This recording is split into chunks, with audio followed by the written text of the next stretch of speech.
This video contains subject matter that may be offensive and disturbing to some people. If you are the type to require a warning throughout a video or show, let this message serve as your warning. This channel discusses the harsh reality of true crime. If this warning is not sufficient for you, consider a different genre and unsubscribe from my channel immediately.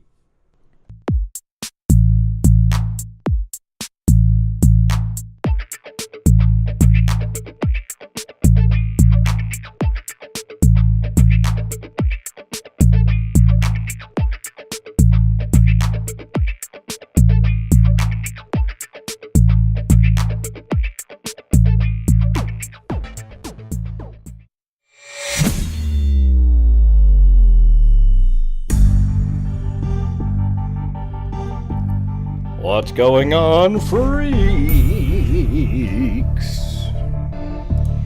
Thank you, Colleen Diamond and Cindy Leon. Not Cindy Leon, but Leon.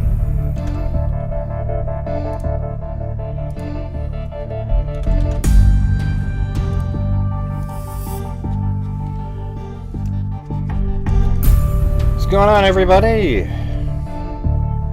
Feel a little bit better today. Yesterday I had physical ailments. Not feeling too good. But hey, today a little bit better. A little bit better.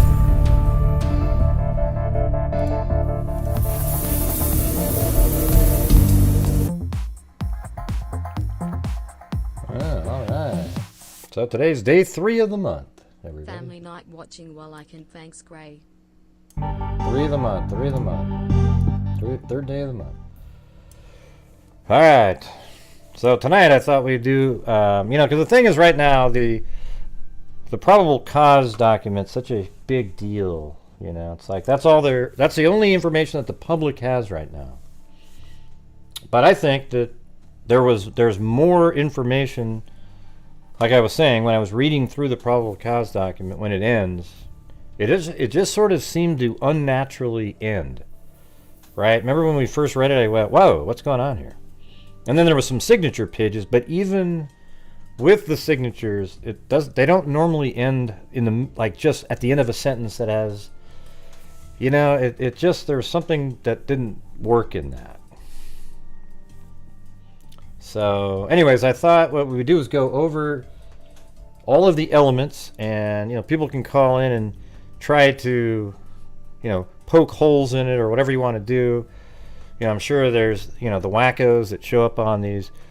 Like I got called, this one of those channels, the crazy YouTube channels that are just, it's Ron Logan, it's Ron Logan, it's Ron Logan. Every 2 seconds. Those people are, they actually, there was a panel of all those wackadoodles. And they said, well, I challenge Gray to come on here. And it's like, to do what? See, here's the thing. It's hard to argue against conspiracy theory, people. For example, in the Ron Logan document, it's so obvious that it was written in a way to sell a judge a story so that they could look at his property because they wanted to look at it. Okay? That's about it. The whole document was like things like, well, his voice is not inconsistent with the killer. Really? Wow, that's about the strongest wording I've ever heard. What do you guys think? Not inconsistent with? Like a double negative? I mean, I don't even know. It's not okay, so it's inconsistent, but it's not inconsistent, but, there's some problems with it. Thanks, Cheryl Bullock. I mean, that's the strongest wording that they had in that document.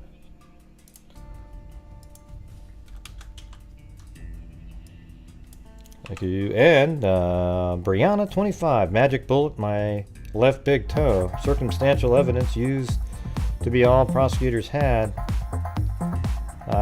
Sans a confession. I'm not sure what that means.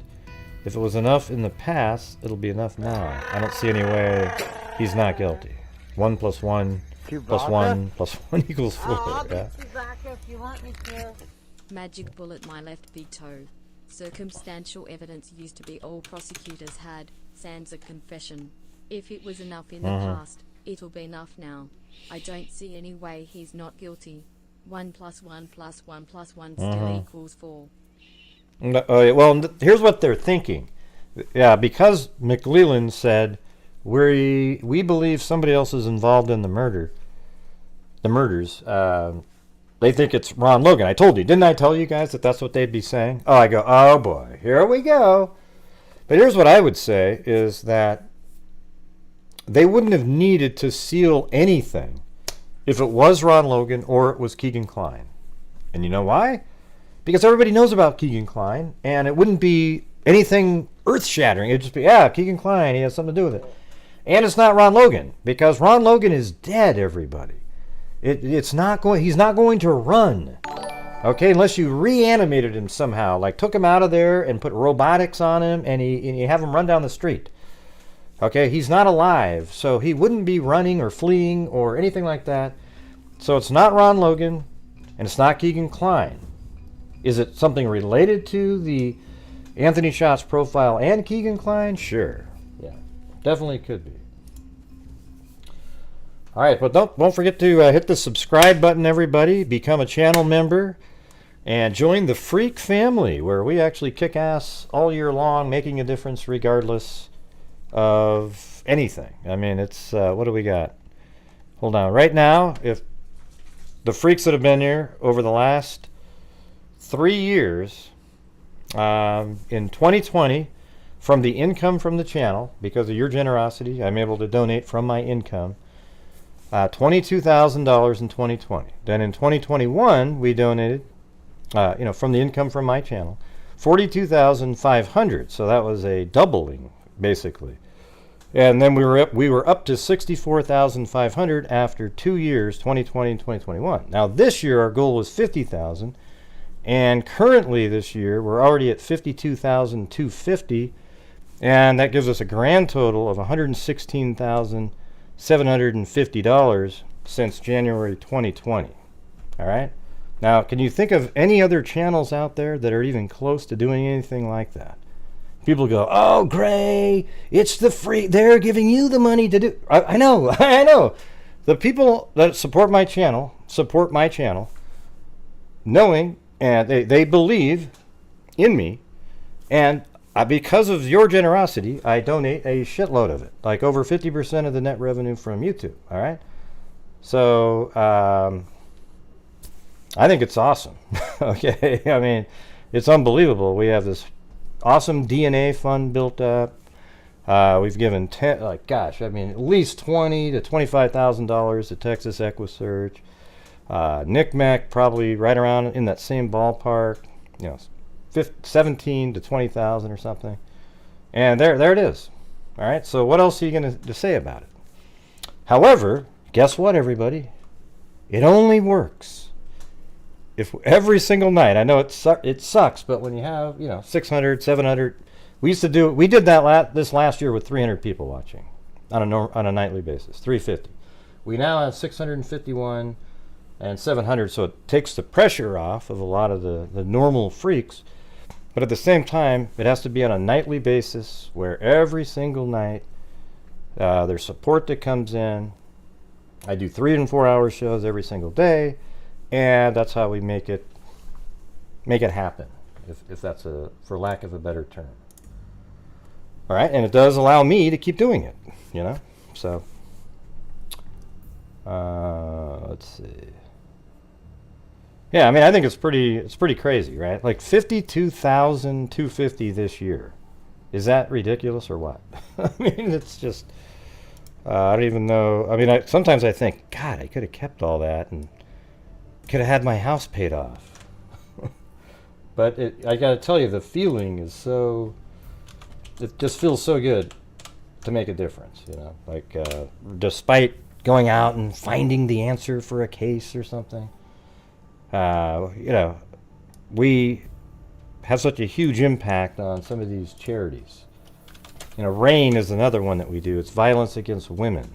It's they test backlog of rape kits and provide services for women that have been assaulted and, you know, just everything. For a while. Over 100K and you still get all the hate. Yeah, it's weird. It's weird. It's like they hate me because I don't give every dime. I'm not a charity collecting channel. Okay? You still get all the hate. It's almost like they don't want to see people do good for the world. Yeah, here's what's weird is I'm not a charity collecting channel. I just donate from the income from the channel because I want to. Okay? So I do that, and because I don't donate all the money that you send into me, I get a lot of hate out there. And you wonder why that happens. How much are they doing? So you either keep every nickel or you donate all. That's what they think. And that just doesn't, that's ridiculous. Thank you, Susie Q. And hey, so anyways, let's get started. So what I'm going to do is read all the different points again, and then people can call in and argue whatever points they want to about various elements. Maybe we can do poll questions too, something like that. But I'm not ready for calls yet. Okay. Right, and here's the thing too. If you want to have a better bang for your buck, you know, directly, you send it straight to charity. Okay, like just send it right in there. That's not what my channel. You're helping support my channel, and then I usually try to donate as much as I can, which is usually over 50% of the net income. And if we had, you know, a month we did terribly, you know, I might not be able to do that because I gotta, you know, I gotta make it worth doing 4-hour shows 7 days a week. Thumbs up, thumbs. Oh, yeah, I gotta listen to this. That's the old school. Thumbs up, thumbs up. Thanks, Ria Mazzarone.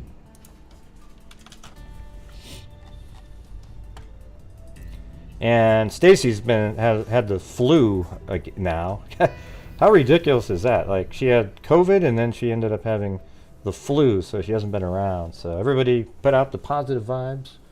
I think 8675309 has the same damn thing going on. Okay, let's see. Oh, it doesn't read those anymore. That level. 8675309. So I'll do it for you. Thumbs up, thumbs up, thumbs up, thumbs up. Yeah, it only reads it at a higher level. I think 499 or something. Yeah, she said the flu was worse. I had a flu shot myself. Yeah, 8675309 is Jenny.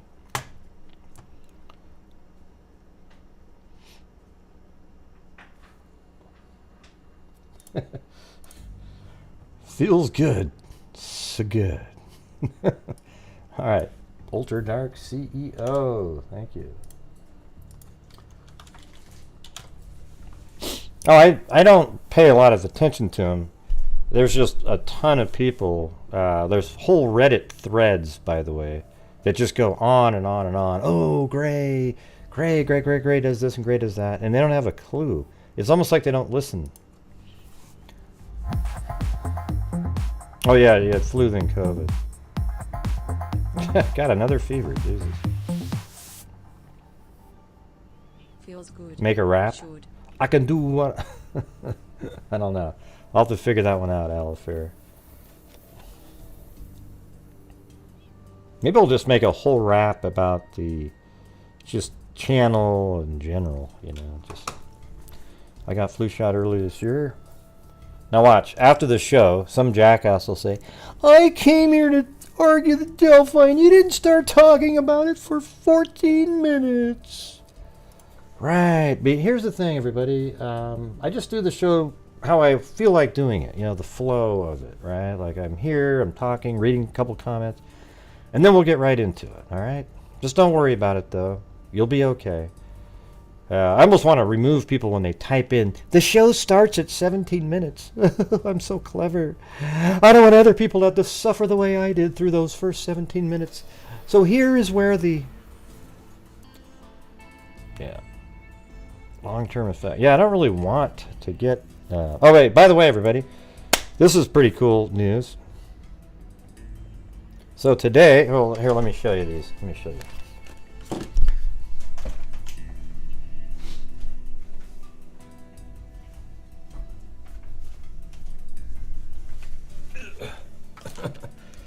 So today I played in a golf tournament. All right. I played in a golf tournament. These are the new golf shoes that I got for out in the. Man, they were so kept my feet really warm. It was sweet. But okay, there you go. Let's see if that one works. Hold on a second.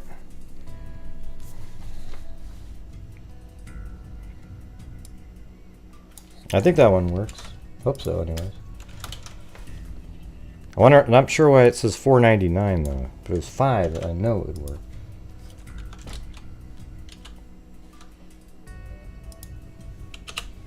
Oh yeah, see, it skipped right over yours.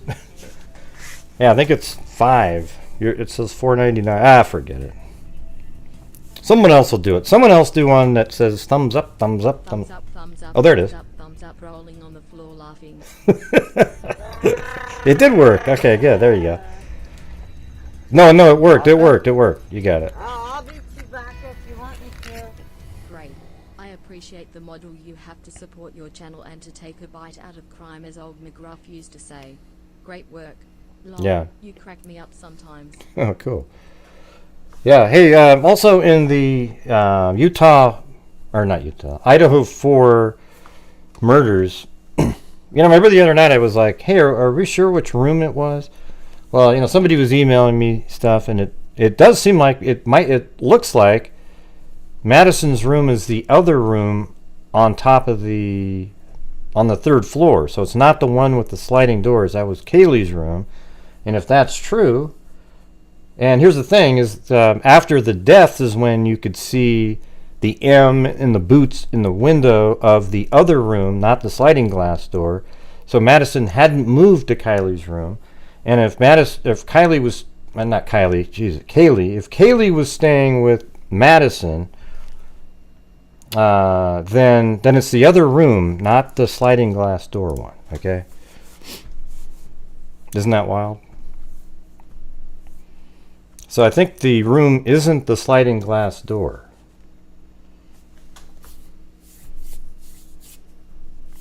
Is anybody there? What do you think about that? Somebody was emailing me, and just the way they were writing, it was like, Jesus, such a snobbery.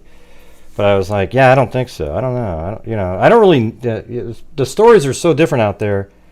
But when you look at the room that has the M and the pink boots in it, that was a photo taken after the murders of the window. So Madison's room is the other room. And that's the room Kaylee was staying in. And Kaylee's room is the sliding glass door room. Now, is it possible that she moved in there and just kind of left some of the stuff in the other room? I don't know. But I don't know. It makes me wonder now a little bit. What do you guys think? No, well, both rooms had the deck. It wraps around. But remember the sliding glass door room? That doesn't appear to be the room that they were both in. But I guess we'll have to wait. Maybe somebody else will clarify that.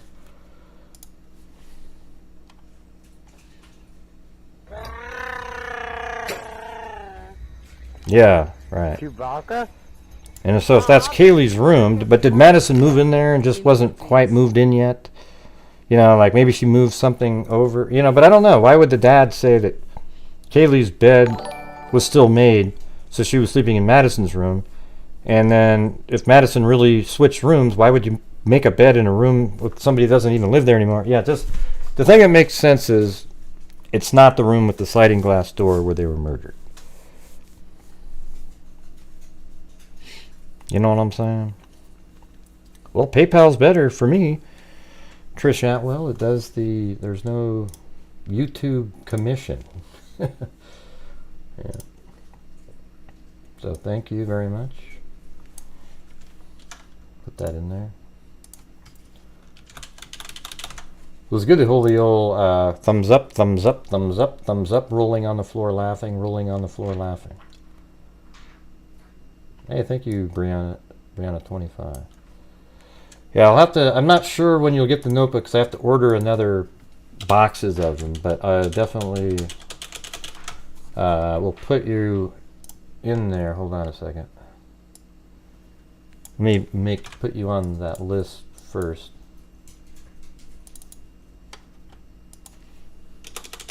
Just right in the middle of the show so I don't forget it. Alright. So once I get the new notebooks, I might get these better quality ones that are thicker. They're going to be more expensive, but you know, we'll try to figure something out on that. Unless you don't mind to have one that doesn't, the pin doesn't stick in a little, there's this little loop that it goes in, but they break on some of them.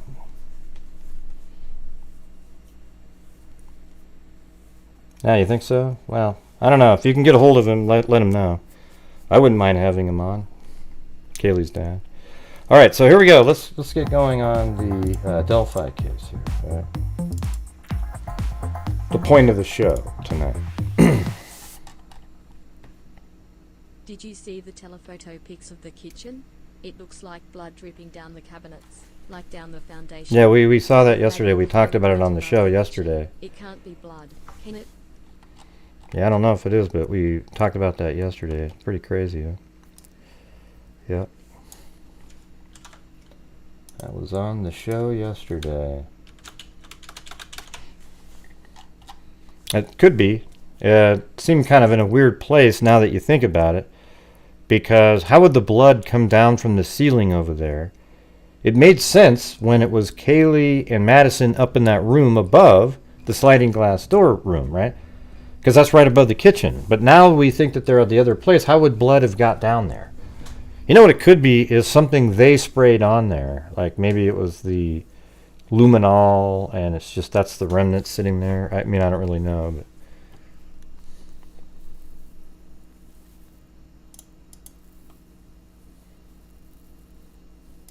Greg? Huh?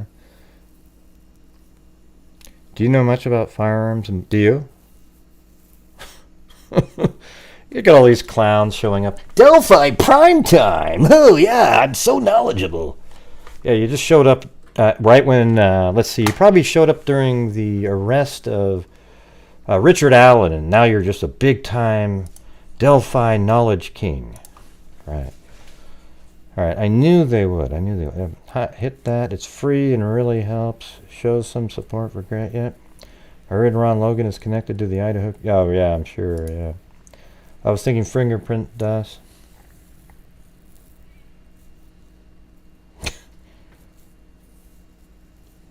And neither are you what, Lunar? I don't even know what you're talking about. Yes, are you saying... Yes, I am, actually. I've been covering the case for 5.5 years, and I have known so much of the information that was in that probable cause, it's almost ridiculous. I mean, like, that the killer was there for over 20 minutes of the time that Derek was there. Well, now we know it looks like around 40 minutes. 45 even. That they said, he's got a gun. That's a gun. He's got a gun. That was in there. Okay? So, yeah, if you've been following this show and watching it and listening to it, you would have known and been like, oh my God, that stuff was real. Yeah. You guys see how, like, when people go, God, Gray's so grumpy. He's so... But when you look at the comments in the chat, doesn't it show you why? You know what I mean? And I'm not really grumpy. I actually like the sparring. It's sort of fun. You know, I'm not going to bed unhappy or anything like that. I'm not gritting my teeth like I was during the Kanika Jenkins case. I'm just, you know, it just is what it is, you guys. There's just a lot of really stupid people in the world, and they seem to really, what do you call it? Like, they gravitate towards the Delphi case. Now, you don't need to block that comment. That I'll read what you wrote, 0723 Trinity. I listened to a show today. This guy is writing a book based on Ron Logan. Yeah, he did. And he couldn't unwrite it. So now he has to keep selling that it's Ron Logan because he wrote a book about it. Okay? That's the reality of it. He wanted to quickly get the book out really quick because it was Ron Logan. Oh, and he was so upset that an arrest was made that wasn't Ron Logan. So now it's got to be Ron Logan's the other guy. All right, here we go. You guys know how that works, right? Hey, thanks, Lisa Wilkerson. One thing is that there was a... one of the things that we were told a long time ago was that the guy rode by on a bike. So, by the way, that source from all those years ago was so accurate. Now you have to put a lot more weight into a lot of the other things that he was saying. He said that they thought the person was going to be strong because of how they were able to move Libby. That they were surprised how little DNA evidence there was. And they think maybe he did something to himself for the pleasure, not so there wasn't any left at the scene. There was a guy that rode on a bike, and obviously now we know that this camera right here probably filmed the same person, and they came back in a reasonable amount of time, so they ruled him out. Also that the killer was there for over 20 minutes of the time that Derek was there. So Derek got there at 3:15, and 20 minutes would make that 3:35. Well, we now know it was 3:57 when the lady drove by and saw bloody and muddy individual wearing the blue jeans, the dark jacket, etc., etc. No, Chadwell has nothing to do with it. Yeah, he has nothing to do with it. How come people are still so hung up on these other people from a long time ago? It's weird.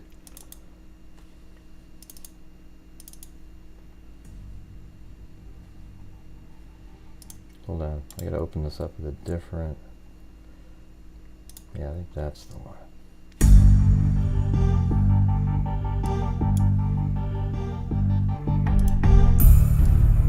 Yeah, that's the one I used to use. Yeah, that's the better one. I like that.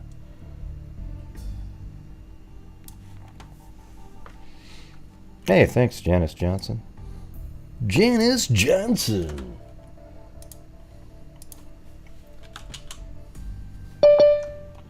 Uh-oh. Yeah, I'm not taking calls yet, so you might be on there a long time. Like I said, I'll let you know when I'm ready to take calls.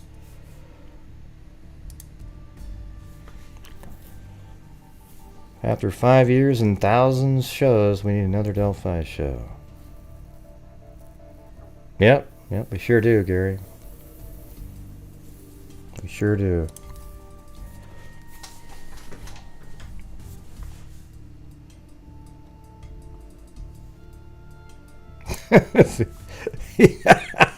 It's not really a good question at all. He was being goofy. That's a good question, Cairo, and they thought you were serious. Oh, man. Hey, Susie Q, he was joking, okay? And it's question, not vision. Wow, somebody actually bought that one, Cairo. Is that sad or what? Wild. Yeah, you've come here multiple nights in a row, Jamie. But what are you doing actually? Let's see, Janice Johnson. Gray's on a roll. Hey, Gray, what do you think of all the information the parents are sharing with the media in the Idaho 4K? I don't know. We're doing the Delphi one right now. I don't really care about the information that they're sharing. Is, you know, they're not really sharing much. So when you say all the information, they're not really sharing anything. There's nothing out there that they've put out that's helped it, you know, and like made you helped us figure out something other than that Maddie and Kaylee were in the same bed. Well, we already knew that.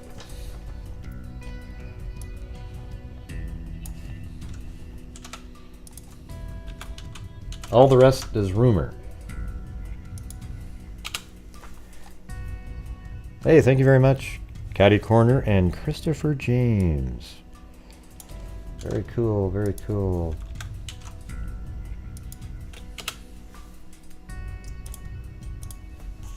Alright. So we're just going to start. This is the document that I had. It was 7 pages. And see, look at how it ends down here. Correspond to the times a juvenile said they were on the trail and saw a male individual. And then it goes right into the signature page. You don't think that that's weird? Like, normally there's sort of there's a little more to it. Although they do sort of recap it, so that's interesting. And, maybe this is... I don't know. Cairo was telling me that apparently a news outlet out there said that this is only 8 pages of a much larger document. And that they took those out when submitting it to this judge here, and it's still probable cause. It was enough information, and that's it. And I don't know if that's true or not, but how do you know that's not true, Megan? How do you know for certain that's not true?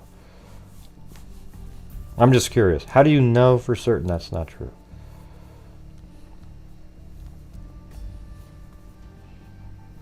Is that because it doesn't fit what you want to believe? Yeah. It's not verified or anything. He just told me that a news outlet said that. I'm not saying Cairo, you don't have to put the disclaimer in there, Cairo. I explained it well. I said that you told me about a news outlet saying that and wanted to know if it was legitimate or not, and I don't know if it is or not. Does anybody really know the answer to that question?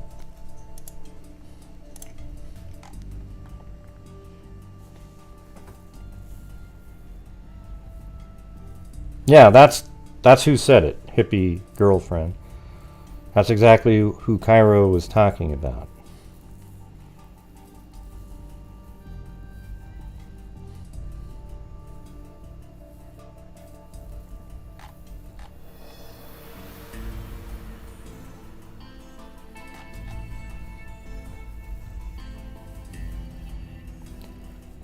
Your finger joint hurts?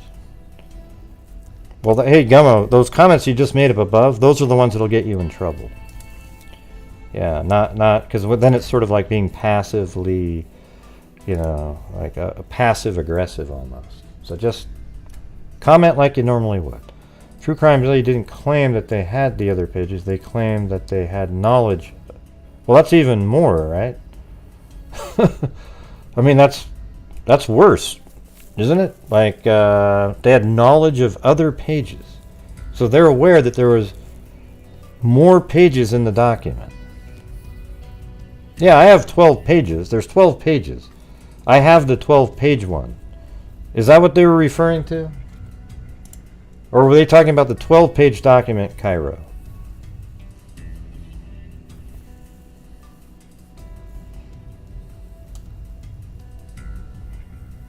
Yeah, I mean, if they have knowledge of other pages.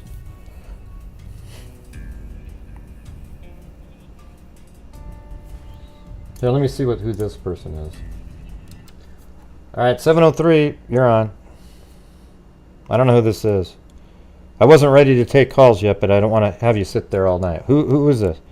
Hello? Hey, hello, can you hear me? Yeah, I wasn't ready to take calls, so I don't know why you called in so early. I said I'll let people know, but what do you got? I'm sorry about that. I can hang up and call back if you like. Well, no, you're already on, so go ahead. I just didn't want you to. I didn't want you to sit there for an hour and a half. I appreciate it. Well, I'll be short here. I just got a couple of questions on the Delphi case. Wanted to get your opinion. Mm-hmm. I hate to bring up the name Ron Logan. Well, then don't. And I'm sorry. Well, then don't. 'Cause he has nothing to do with it. So, what else you got? Let me just. I'm sorry. No, go ahead. Go ahead. Yeah, just hear me out on one Well, thing. who is this? Who is this though? My name is Garrett, and I am from the Commonwealth of Virginia. Okay. And I've been listening to you for well over 5 years since the case started. Okay. All right. Let's hear it. All right. So when this first happened, and he was, all over the news, the press was all over him.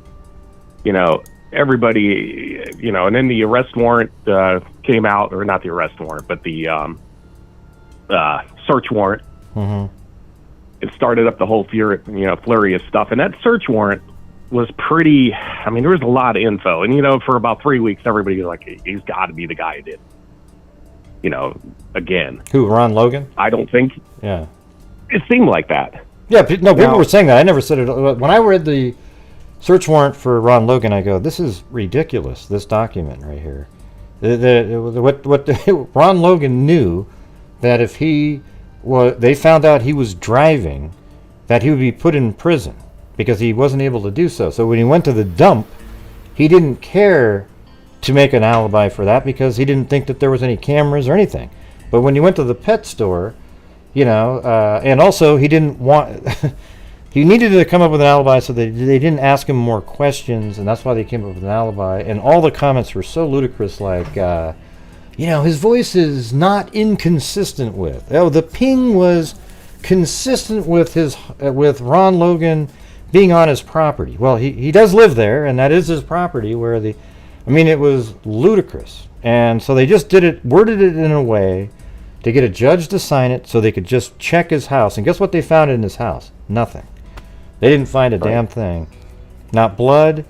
Nothing related to the crime. Right. So. Well, do you think there's any chance that he, happened to be outside, heard something, saw the scene, and it's like, oh shit, I'm gonna have to cover my ass? Yeah, I guess those kind of things are possible. Things like that, and the thing is, I don't know for sure. Here's what I can tell you: Ron Logan is not the person on the bridge.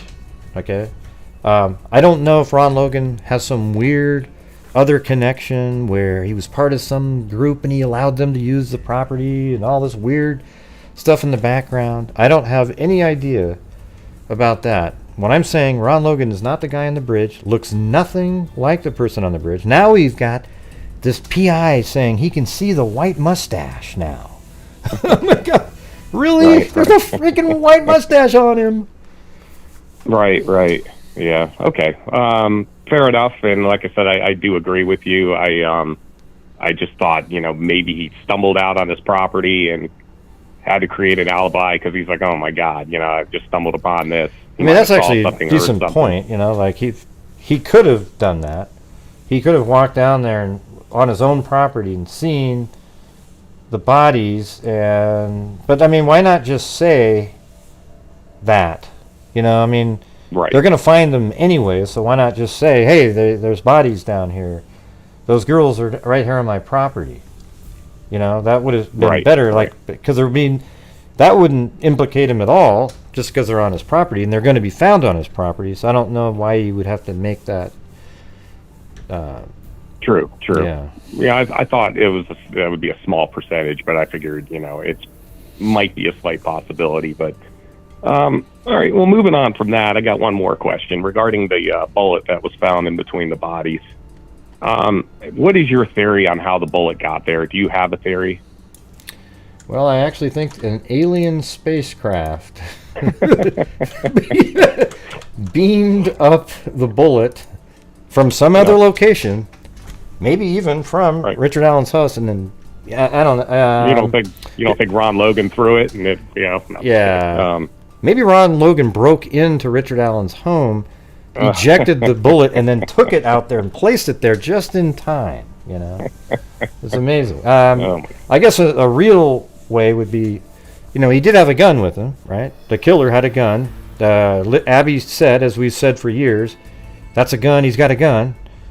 And then you hear a click, and then he has the girls go down the hill, and it turns out it's a 6-hour 40 caliber. I think it was like P226 or something. But anyways, so we don't know what the caliber. We don't know what the bridge guy had. But if it's Richard Allen, it's probably that exact type of weapon. So he goes up, he gets the girls down the hill, has them go across, and maybe Libby started to really battle, and he was going to shoot one of them because he can't let them live because he works in the town, and he was so he loads the gun, and then something else like he wasn't able to shoot or something. I don't really know, but he ejects the bullet. Why he ejected the bullet, I don't know. Okay, so where the bodies were found, supposedly they were moved there, correct? That's why I'm wondering, like, why would he rack the gun if the girls are already passed? Well, that's a good point. Like, I was just thinking that, like, the bodies were moved there, and then there's Abby and Libby, and then the bullet. Well, here's what it could have been. Makes sense to me too. Is earlier he ejects it, and he's smart enough to find the bullet. Like, oh shit, where is that? Oh, there it is. And then he puts it in his pocket or something, and then in the process of moving, it falls out again right in that area. Sounds like a Barty Fife type situation. Yeah, I mean, because what other? I mean, I can't really think of a non. Well, that's what I'm saying. I can understand if he's threatening. I mean, he racks the slide, or the bullet, the gun jams, and the round falls out. Yeah, that's what it was. If the girls are already deceased at that spot, but this happened 20, 30, 50, whatever, 10 feet away, how did that bullet end up there? It just seems odd. Yeah, I see what you're saying. Like, let's say he was using, because if he was had the bullet in the gun to he was gonna shoot one of the girls because she was battling, like Libby, and then it doesn't fire, for example. Like, let's say they shot, but it didn't ignite the bullet or whatever, and then it shoots, and then he ejects it, but then it would be in that position, not where they were moved to, right? Because that means they were still alive battling, then they were killed, then their bodies were moved. So how did it get between them, is what you're saying? Exactly. That's what I can't figure out. Yeah. Unless he was just trying to fiddle around with his gun. He was nervous. They were already, already deceased, unfortunately. They're on the ground. He's nervous. He's trying to clear his gun. A round falls out. I mean, that's a possibility. Or he dropped it there on purpose, I guess, is a possibility. But I think you had even said on an earlier show that wasn't supposed to be one of the signatures. I think you might have said that, or I heard it somewhere else. I can't recall. But that part seems odd. I just be interesting to be an interesting trial if it goes to trial. And I just, like I said, I hope he gets a fair trial. And I know there's been a lot of talk about shady stuff, and like you said, I've been following along with your timelines, and it all makes sense to me. I've tried to pick apart your timelines, but I really can't. It makes sense that he sat in his car when he got there for 5 or 10 minutes. Everything you say makes sense. I'm just wondering if there's something more to it. I think there is going to be. I think there's going to be, and there's probably a lot more. And here's what I think. I think the reason that they were digging through old files and stumbled upon Richard Allen might be because of Kagan Klein and discussions with him. Because don't you think the timing is really odd? It's crazy. Wait, hold on one second. Sorry, this sucks, but sure. My wife's coming home, so hold on a second. No problem.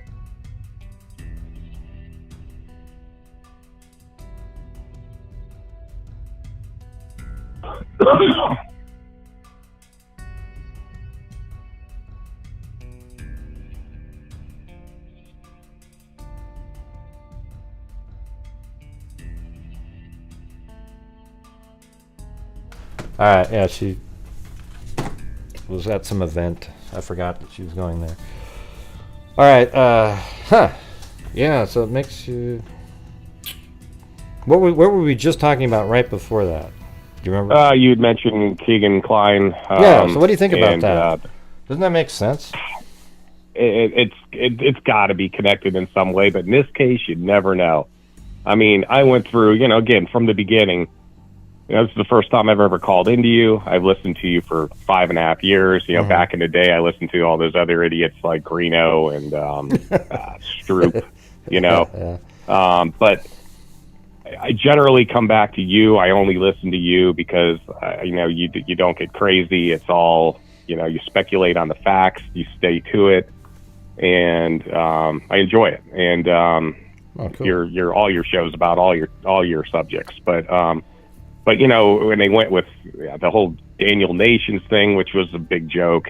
Yeah, we talked about him for the couple days, and it's like, yeah, I don't know. It was more than a couple of days. That went on for a while. Yeah, I mean, we only talked about him a couple shows because it wasn't really. I don't know. He just never really seemed incredibly. Like, law enforcement didn't seem that interested. I mean, they went and talked to him a little bit, but then it was like, yeah, no. I don't know. Right. And he does look like that picture, though, for sure. The one with the goatee. I mean, Daniel Nations looks very similar to that one when you put it next. Well, when you do a side-by-side. But guess what? In your mind, when you picture Daniel Nations, do you really think he looks like the goatee picture? And it doesn't seem like it, but when they're right next to each other, your eye goes, yeah, look at that. Well, I thought the same thing about Ron Logan in the beginning because the press was on it. I remember when it went on the news that they served a search warrant, I figured, yeah, that's it. It's got to be him. And then nothing. And, you can look at that bridge photo after all your great enhancements and just look at it a million times. It could be anybody. It's still, I can't say 100% that it's Richard Allen. I can't say 100%, but when you saw that one where I had the picture of him, his back, next to the walking, that body structure is very similar. I mean, it's like, so you don't know. I mean, right, exactly. You can't tell. That's why the conservation officer blew that opportunity where he could have just said, hey, well, thank you for letting us know. I think we have a picture of you, the one that we just put out yesterday, this one right here. It was from a trail camera. It was amazing. So wow. Thanks for letting us know so that we can clear you. And he goes, yep, that's me. Boom. Arrested him immediately. I mean, that would have worked. That's hindsight, but that would have worked. He would have agreed. It's not the only thing. Yeah. Yeah, it's not the only thing screwed up in this case. But I'll tell you, you're right. That one where the back was, is there any way with your magic you can turn that around?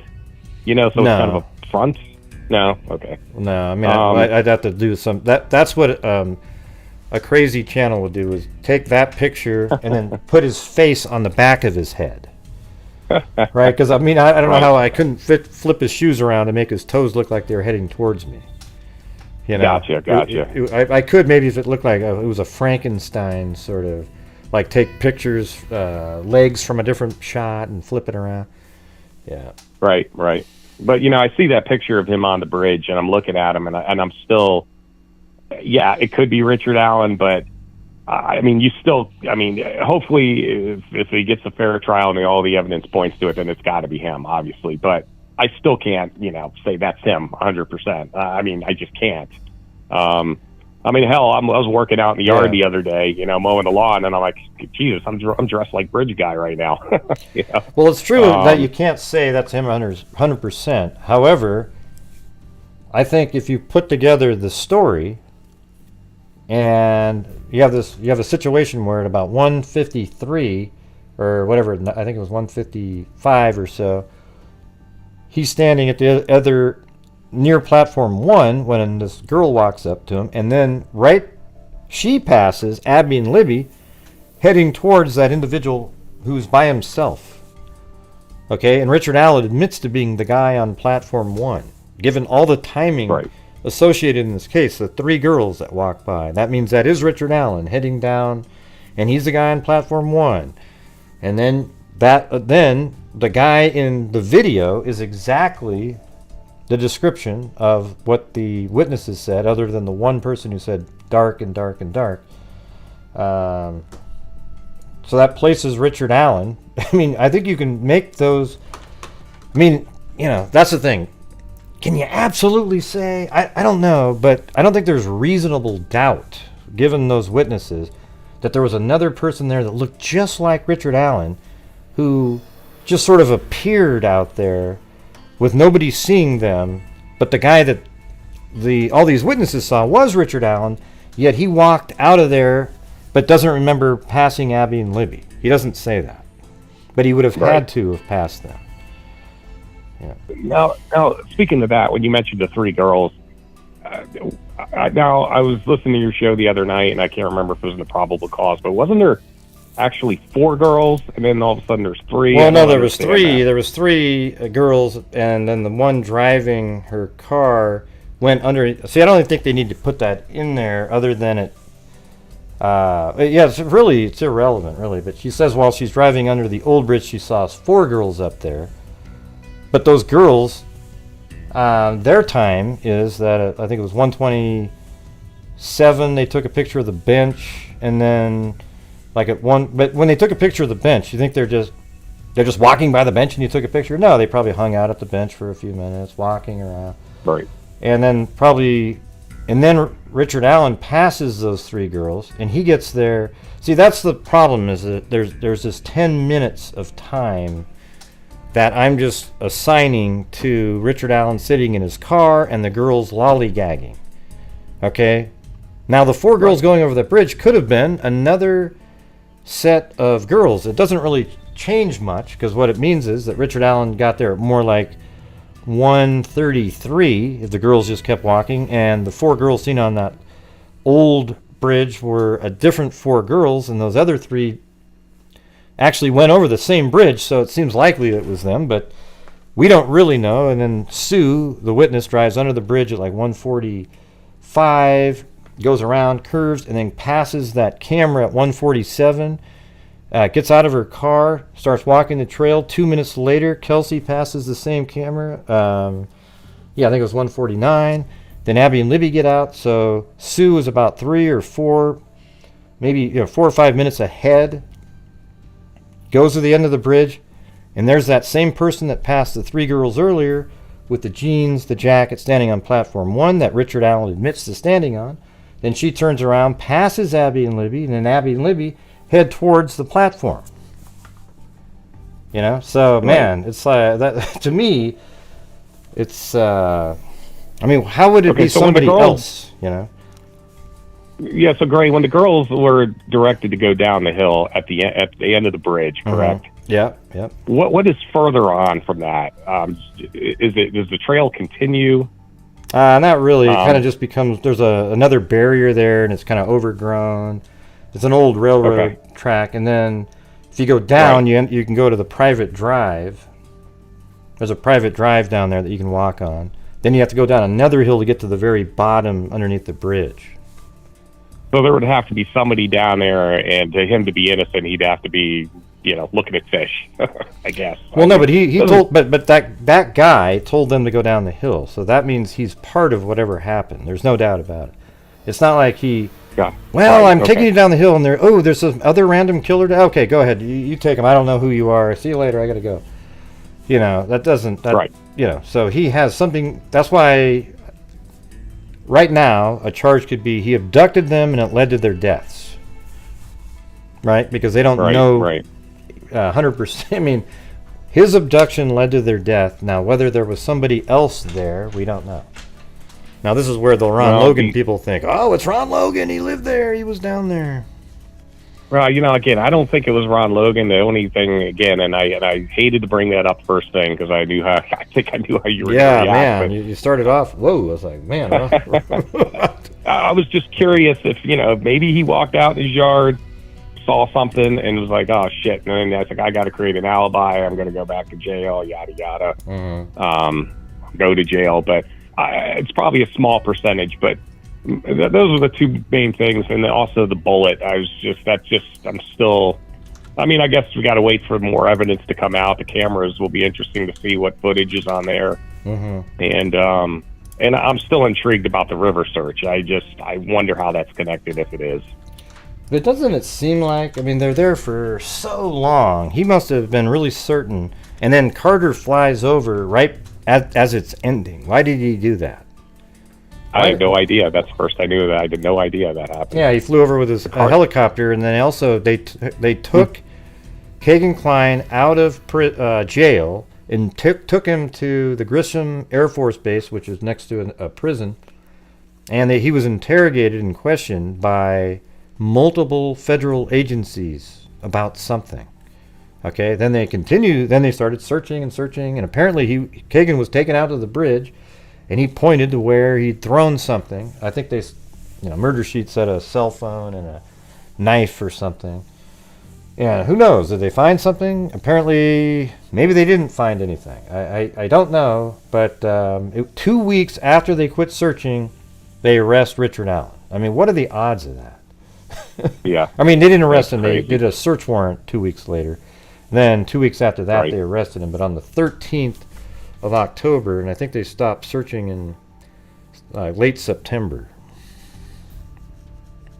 Right. So his defense is obviously, even though he says he was dressed exactly like Bridge Guy, who could be him, obviously. But he's obviously going to deny being Bridge Guy, so that's going to be interesting to see how all that plays out. Yeah, well, what's crazy is I've said for a long time that, so in his defense, I could say that I've said a million times that what he hit was wearing, a million people wear in Indiana, like everybody has, blue jeans, a blue jacket, the baseball hat, hoodies, all that shit. Yep. I saw a video one time Sure, with 10 yeah. people in it, and all 10 guys had blue jeans, a blue jacket. I mean, it was the craziest thing I've ever seen.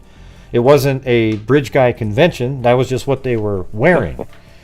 Okay? Right. So when you look at something, but here's the difference between all those other people. They didn't say that they were at the bridge between 1:30 and 3:30 wearing the clothing and also standing on platform 1. Yeah. Yeah, again, he's got to be either the unluckiest person in the world or the biggest idiot in the world. And Well, he seems kind of dumb. He does seem sort of dumb. Sure. I got to be honest. yeah. I mean, big time. just watching the videos, like the pool video. I mean, wow. Yeah, big time. Well, he seems like he's got good representation, and and again, I just hope we find the right, for law enforcement, for the community, for the families. They just find the right person or persons that did this. That's the bottom line. Hey, but by the way, your name is I had a brother that passed away. He had the same name as you do. Oh, Garrett. Garrett. Yeah, and my nephew's name is Garrett. Was named after him. But Oh. so that was pretty cool when you said that. I was like, 2 R's okay, I and can't 2 be T's. mean. I can't be mean to another Garrett. 2 R's and 2 T's. Yep. Yeah, great. Yeah, like I said, I've been listening to you or watching your videos since the beginning, since you did those original ones with you didn't narrate them back then, I don't think. No, some of them I did. Your early Delphi videos, and so I've been a big fan ever since, and been following the other cases as well. I'm glad you cover more than just Delphi. It obviously makes it more interesting, and I want to say thanks again for your time. And I know you got a lot of people calling in tonight, so I'll be listening. And Okay, cool. have a good night. All right, you too, man. Hey, thanks a lot. All right, take Good care. conversation. Bye-bye. All right, bye. That was a cool conversation. That was a good one. Made me think of different things like that one. All right. Yeah, ginger snaps. Ginger snaps. Gable snaps. Down the hill. Oh, really? Not your average chick? Yeah. Yep, and he spelled it just like that. Garrett. Yep. Not sure there's another way. I don't know how you spell it other than that. All right, so here we go. Hey, thanks, Capoquinho. You said it sounds like Pinocchio, but I'm struggling with your name to say it like Pinocchio. Capoquinho. Wait. Capoquinho. Capoquinho. Is that right? Capoquinho? Yeah. How about this? Phonetically type it in. No, that's not what it is.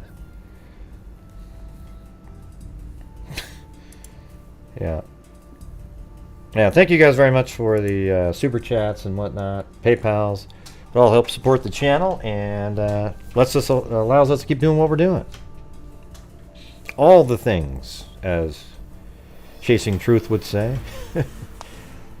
her and I have to do another show sometime on So Mean Allegedly. And if you haven't subscribed, go subscribe to So Mean Allegedly. It's a channel called So Mean, Allegedly, and then you can see some of the old shows that we've done on there. Alright, did somebody... Yeah, I didn't... did they give me the phonetic spelling up there? No. If Ron caught Richard moving the girls like the caller suggests, that might explain... How come... you don't need to remove people who keep saying Ron Logan, their comments, okay? So, Miss MLG Eggplant wrote, people get really quick with the trigger. If Ron caught Richard moving the girls like the caller suggests, that might explain the bullet location. No, it wouldn't, okay? So that's what I'll tell you, is no, it wouldn't explain that at all. What does that have to do with anything? How does him catching him moving the girls explain having a bullet there? That's like the worst explanation I've ever heard in my life for something. What? Capocchio? I don't know. I guess we're going to spend the whole night trying to figure out how to say that name. Thank you, Mary Anderson. Yeah, I'm just saying what you just wrote up there made no sense at all. Sorry about that. Well, you might have just attempted to put Ron Logan in a comment, but it didn't make any sense at all. Alright, ready? So I want to get to... I'm just going to start right here, and let's just go through it and really think about it this time, instead of kind of quickly reading it. So on February 14, 2017, Abby and Libby were found deceased in the woods, and it tells the location, 0.2 miles northeast of Monon High Bridge. Their bodies were located in the north side of Deer Creek. Yeah, so when they say Monon High Bridge, it's right here. And 0.2 miles. So I think they're... Or what was the actual wording? Approximately 0.2 miles northeast of the Monon High Bridge. So if you're right here, and you went northeast, that's 0.16. That's 0.2 miles. Yeah, so that's absolutely northeast, they're saying. So it's going to be right over here. So that is... I mean, that's exactly... I have the crime scene right there. As a matter of fact, I got to move it, though, because that's not right. I didn't start it at the beginning of the bridge. The bridge starts right there, so... let's do that again. I don't think I've done this before here. 0.2 miles. Yeah, so that's 0.2 miles, but it's down here. It's still 0.2. So if I go to about right there... Alright, that's 0.2 miles. And then let's see where I have the crime scene in here.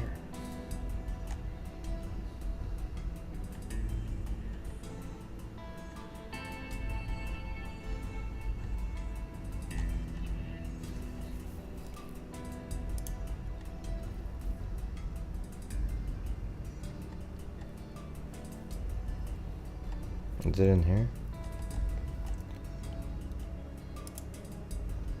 Yeah, so look at that. I mean, look at where my little outline is of the crime scene. It's right in the middle of that. So that's how accurate we've been over here. Okay, just letting you know. So it's right inside the crime scene tape, right there. So they're saying, and that looks like I have it a little bit south. So if I was gonna edit it a little bit, if you want to make it northeast, it's just barely up there. Because their bodies were found more right around by these trees right here. So I'm not sure.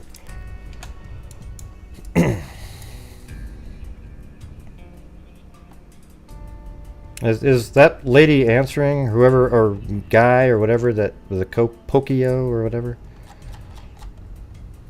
Capocchio. No. Last try. Are you sure? They're not even saying yes or no.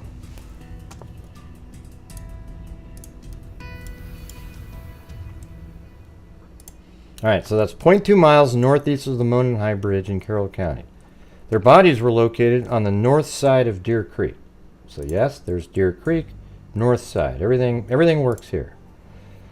At the time of the Monon High Bridge Trail was approximately 1 mile gravel trail terminating at the Monon High Bridge. The Monon High Bridge is abandoned railroad trestle, approximately 0.25 miles long. I don't agree with that, because that's 400 yards, which is 1,200 feet, and the bridge is only 860 feet. So I would have said a fifth of a mile, something like that. Thanks, MLG Eggplant. Richard might have pulled the gun on Ron Logan. That's all I was saying. I didn't make the suggestion. The caller did, huh? That's not what you said up above there, though. Might have pulled the gun on Ron Logan. Why would he... What? Might have pulled the gun on Ron Logan. And then he said, go ahead and leave. I know you'll see me at the pharmacy later when you're buying your meds, but don't tell anybody. Yeah, I don't think so.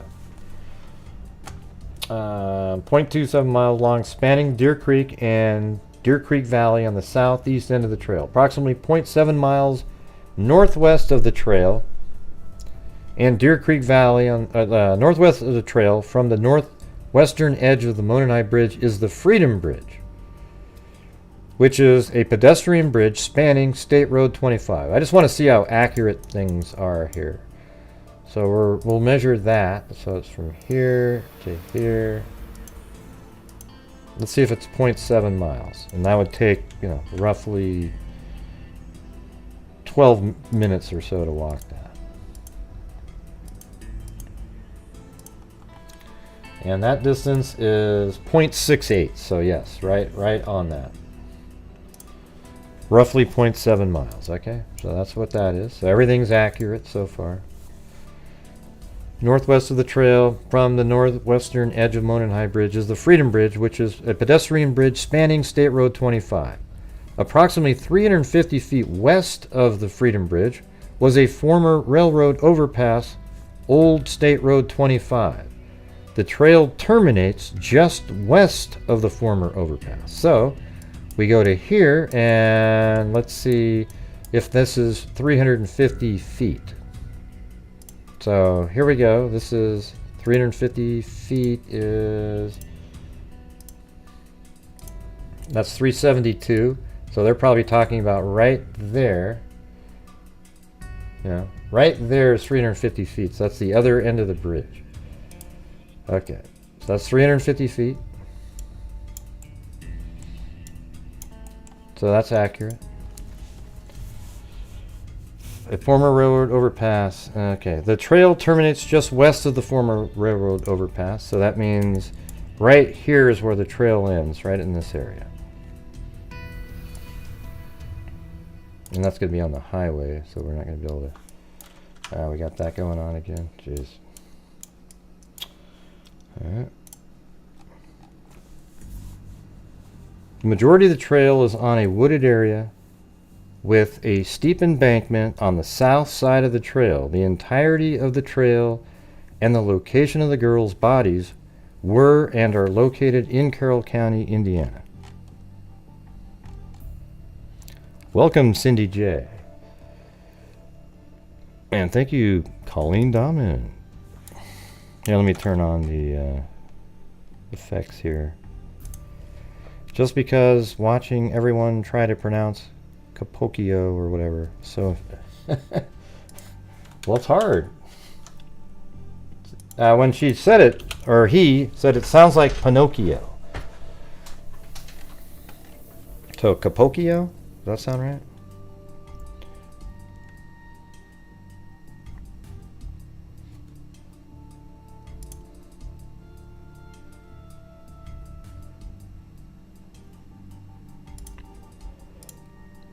Let's see.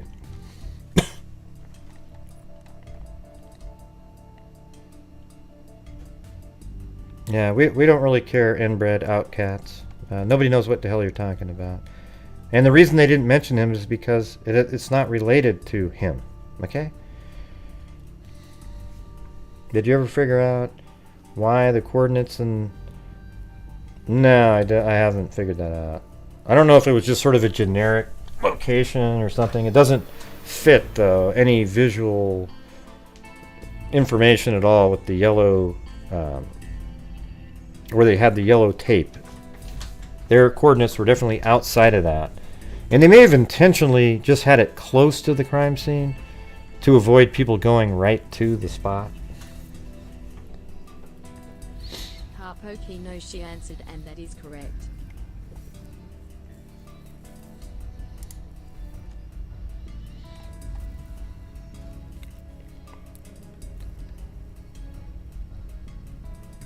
Yes, JR. Yes, I do, JR. Am I not supposed to, or... I just donate out of the income from the channel because I want to, JR. How about you? When you get your paycheck from work, do you keep any of that, or... I'm just curious. Whew, wow. Ron Logan had no reason to be back there. Right.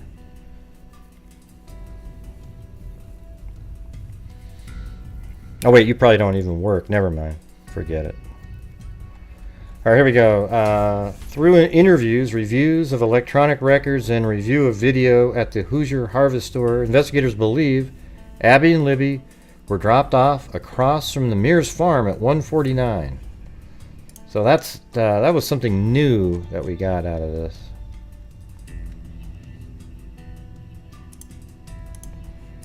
Yeah, so this is all probable cause pins right here. On February 13th, 2017, they were dropped off at 149. The Mears farm. Mears is right here. This is the Mears farm right here. And there's this little sort of pull off here. Let me see if I can find something from a long time ago.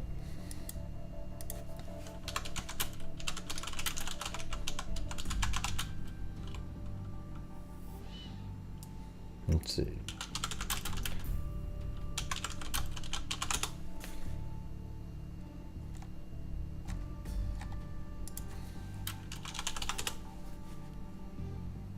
Yeah, I'm trying to find where... I think that might be it right there. Yeah, there we go. So this is the video that I made back in let's see, this was made December 16th, 2017. Just 10 months after the murders, okay? So this is the route, but it's that somebody will right now is the look at I have the same cynicism as I had back then. $1 million. Watch this, watch. A car drives by, and then there's somebody else on a motorcycle that drives by. I will bet $1 million. Well, not really, because I won't pay it, but I will bet $1 million that somebody will take the image. Okay, all you have to do is go look through my videos. There's all kinds of stuff. All right, I will just bet you anything that they will take the image, pause it, and zoom in and say, "Oh, look, that's the guy," you know, without any evidence at all, and then that person's face will get put out all over the place. Okay, so I always feel sorry for the people that even show up in any of the videos. So if you get hassled or anything, like here comes the motorcycle guy, right?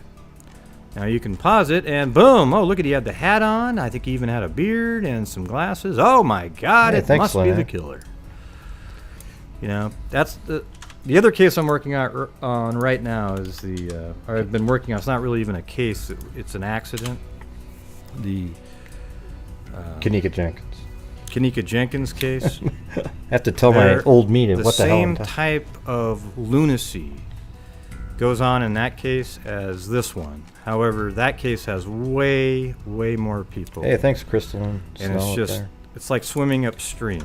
Okay, now in this case, if you're new to this case, you should go back and watch the debunking videos I made before joining any Facebook groups of any kind. Okay, because you'll get sucked in to the same nonsense of seeing faces in the wood, cars under the bridge, 16 people hanging from the bridge itself. I mean, it goes on and on. Hell, they So when you're watching this video here, it doesn't look like that during the winter. All these corn fields are complete like flat.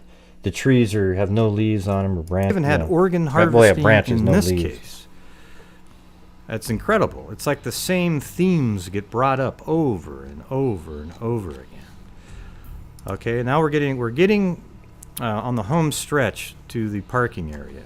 All right.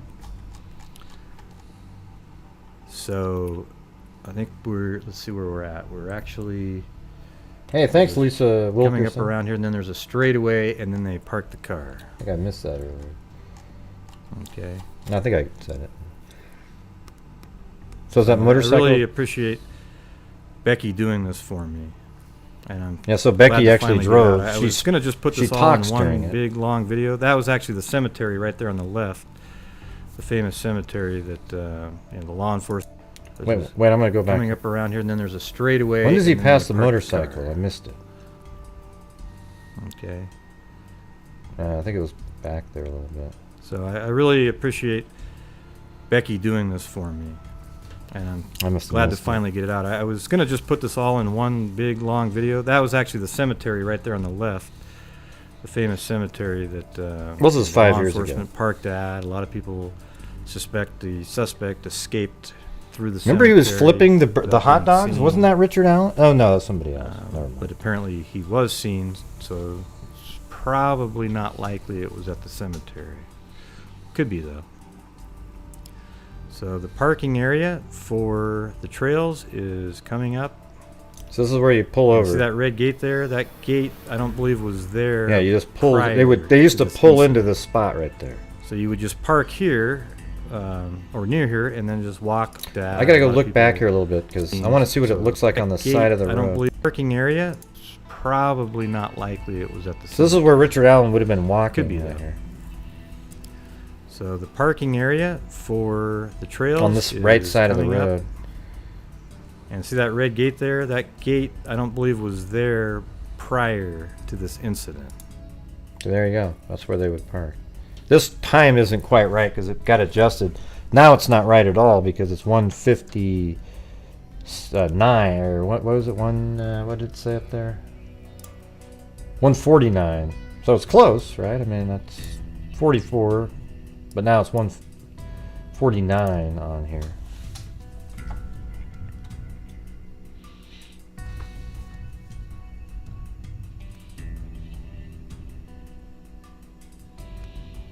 No, YouTube takes money from the super chats.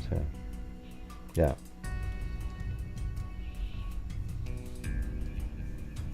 PayPal's better in terms of not taking portions. I mean, like way better. I mean, like they don't take anything. So, through interviews, reviews of electronic records, and review of video and Who's Your Harvest Store, investigators believe Abby and Libby were dropped off from the Mears farm at 1:49 p.m. February 13th. That's if Kelsey took off immediately, right? And by Kelsey, right? The Mears farm is located on the north side of County Road 300, near an entrance to the trails. And that's just what we showed. So when you just saw that a minute ago, the car drove by, the Mears was on the right, and they pulled into the spot right here. So doesn't this all, if you're somebody new here, doesn't it make sense now? Like where, there's the Mears property, and past the cemetery, which was where's my brain? Yeah, right here. Drove by the cemetery, then by the Mears property, then pulled into the little parking spot right there, just how we have it in the video, which is not sure if I still have that. Yeah, there it is. No, it's a different one.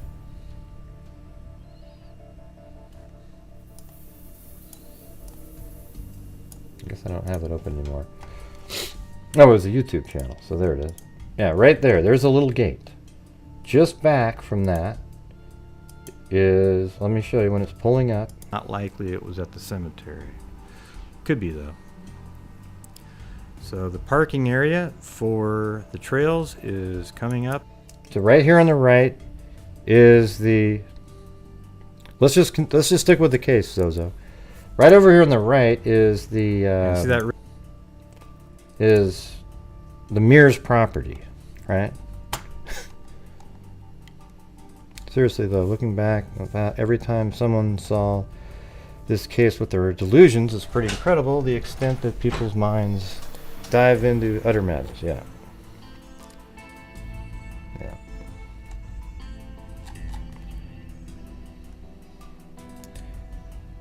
Honestly, I've heard a lot of drunk men and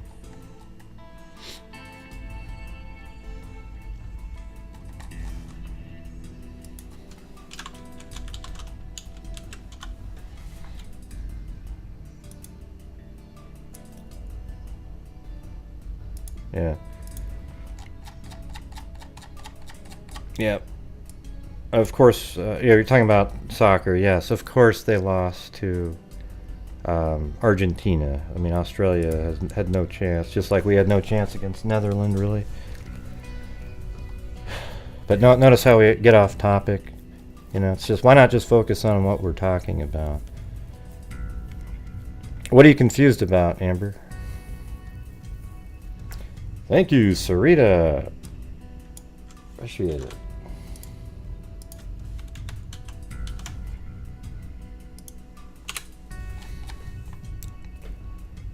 Yeah, the chat goes, it's all over the place. It's like, why not pay attention here and sort of focus on this, and then we can really get this shit figured out and dialed in. And so I'm trying to look at it in a more like just detailed way here. And then people can, I mean, you can call in whenever you want. I got to put the phone on this image. So there you go. So you can call in with whatever you want and try to sell people on some other thing, all right? On why you think Richard Allen isn't the guy, okay? The video recovered from Libby's phone. Oh, no, we were up here. The Mears farm is located on the north side of County Road 300 North, near an entrance to the trails. A video from Libby's phone shows that at 2:13 p.m., victim 1 and victim 2, which is Abby and Libby, in that order, encountered a male subject on the southeast portion of the Monenhigh Bridge. The male ordered girls, guys, down the hill. No witnesses saw them after this time, so just keep that in mind. There isn't a soul that saw the girls after that time. The male ordered the girls, guys, down the hill. No witness saw them after this time. No outgoing communications were found on Libby's phone after this time. Their bodies were discovered the next day. I think it was like 12:15, February 14, 2017. Thank you, CR. Hey, I'm glad I'm able to make you laugh somehow.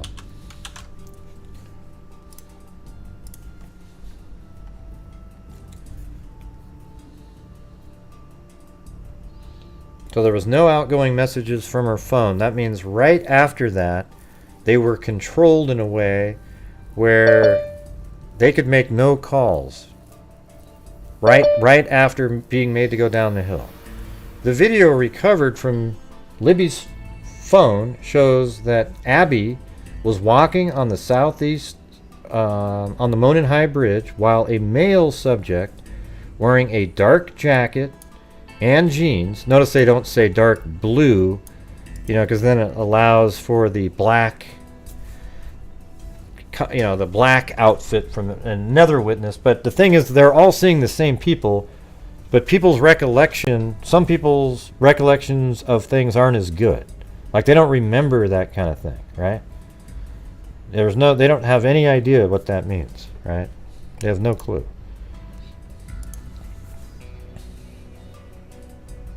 Yeah.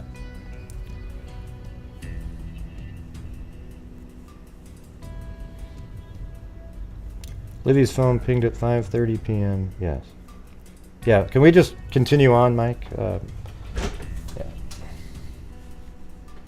That has nothing to do with the affidavit. All right. God, another night. The male ordered the girls' guys down the hill. No witnesses saw them after this time. No outgoing communications were found on victim 2's phone after this time. The video recovered from Libby's phone shows Abby walking southeast on the Monon High Bridge, while a male subject wearing a dark jacket and jeans walked behind her. As the male subject approaches Abby and Libby, one of the victims mentions a gun, and she actually says something like, "Is that a gun? He's got a gun." And we know that from reading. I mean, I almost feel like I could go over that entire document again. Near the end of the video, it's not a document, it's a conversation that somebody had.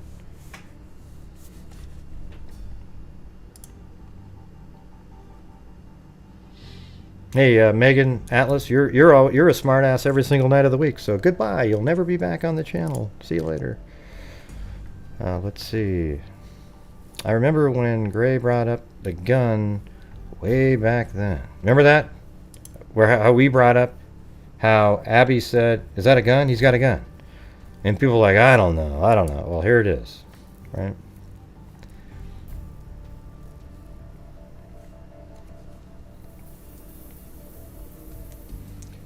And so here's the thing. If you don't like the way I do the show, just don't be here, you know? And the thing is sometimes when I'm going over something that's really detailed, it does get really annoying and frustrating when people start talking about other things that have nothing to do with it. And then you see a back and forth about some random topic. You know, imagine yourself how deflating it would be if you're giving a talk on something or speaking about something and you look down and everybody's talking about something else.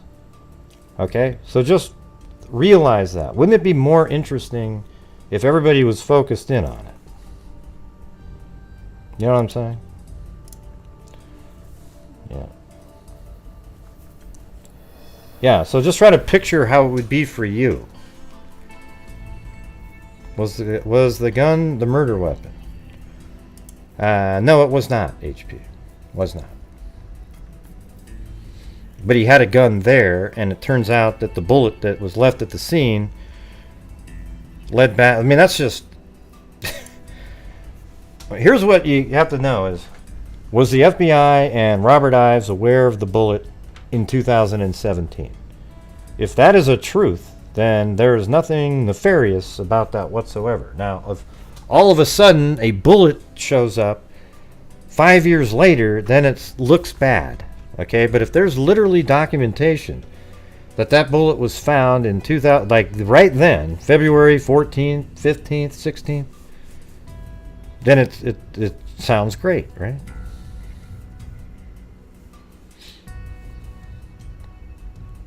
I don't really have authority. You guys can do whatever you want. I'm just trying to tell you what it feels like. You know, especially when you see people that you respect and stuff like mods that are talking about something else, and it's like, geez, you know, man, I'd rather have you just be sort of supporting what we're talking about. Hey, thanks, Monica. Appreciate it. Yeah, so if they didn't have the bullet mentioned since day one, then there's going to be, and that's definitely something that somebody's going to look for. That's a problem. Because then it's like, well, why didn't you document this in 2017? Now, what's going to really suck is when Ron Logan also owned a Sig Sauer 40 caliber P2. Oh boy, here we go.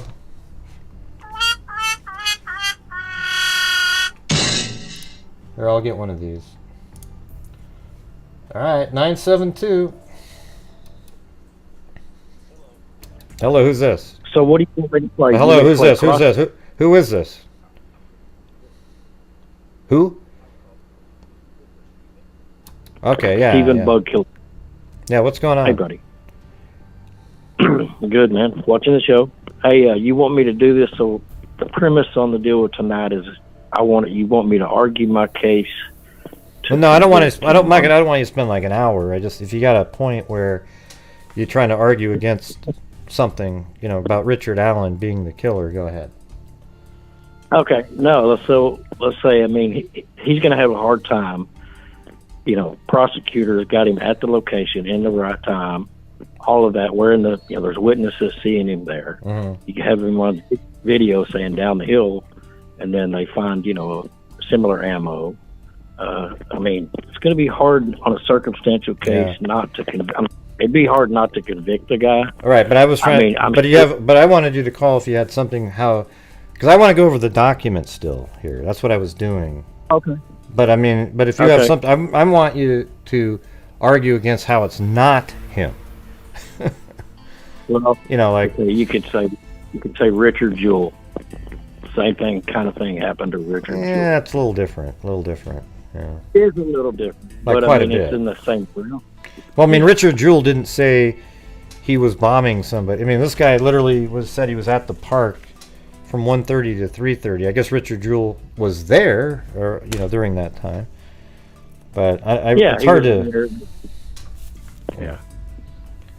No, I'm not saying that, but I'm just saying there's always that realm of possibility, you know. Well, and there's true. people going to be on a jury. People are going to be on a jury that's always like looking for, like, when you say, ooh, you know, there it was, you know, Richard Jewell. Mm-hmm. You got, you know what I'm saying? Right. Yeah. To me, it you know, it doesn't feel similar at all. But I get what you're saying. There's people on juries will, you know, because there are cases like that, sometimes have a lower threshold of reasonable doubt. They start going, Yes, sir. yeah, that's reasonable to me. Maybe it was aliens, you know. Maybe not.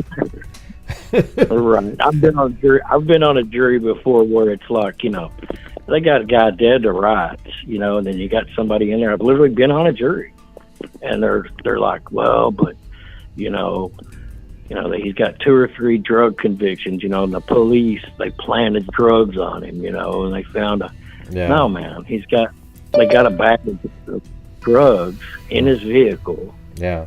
You know, no, it's not rocket science. But there were people arguing, saying, you know, well, maybe they planted it, you know. Mm-hmm.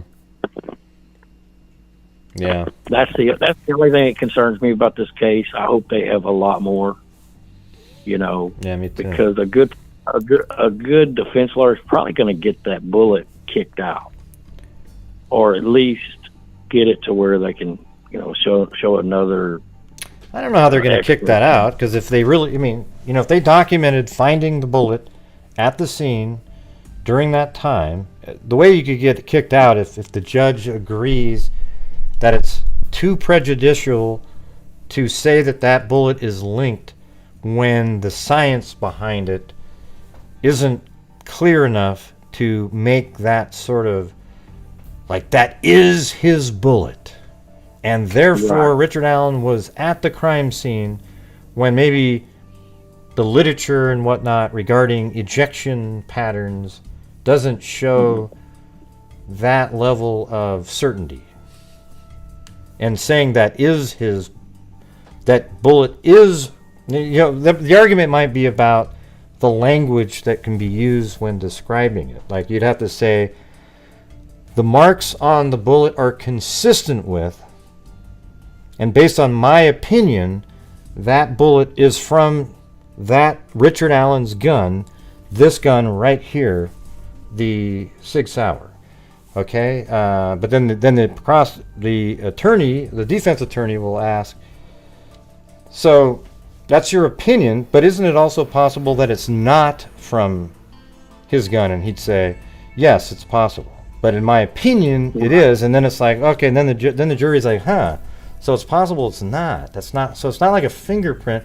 And now they're questioning the level of, you know, how strong a piece of evidence do we deem that? Because here's the thing.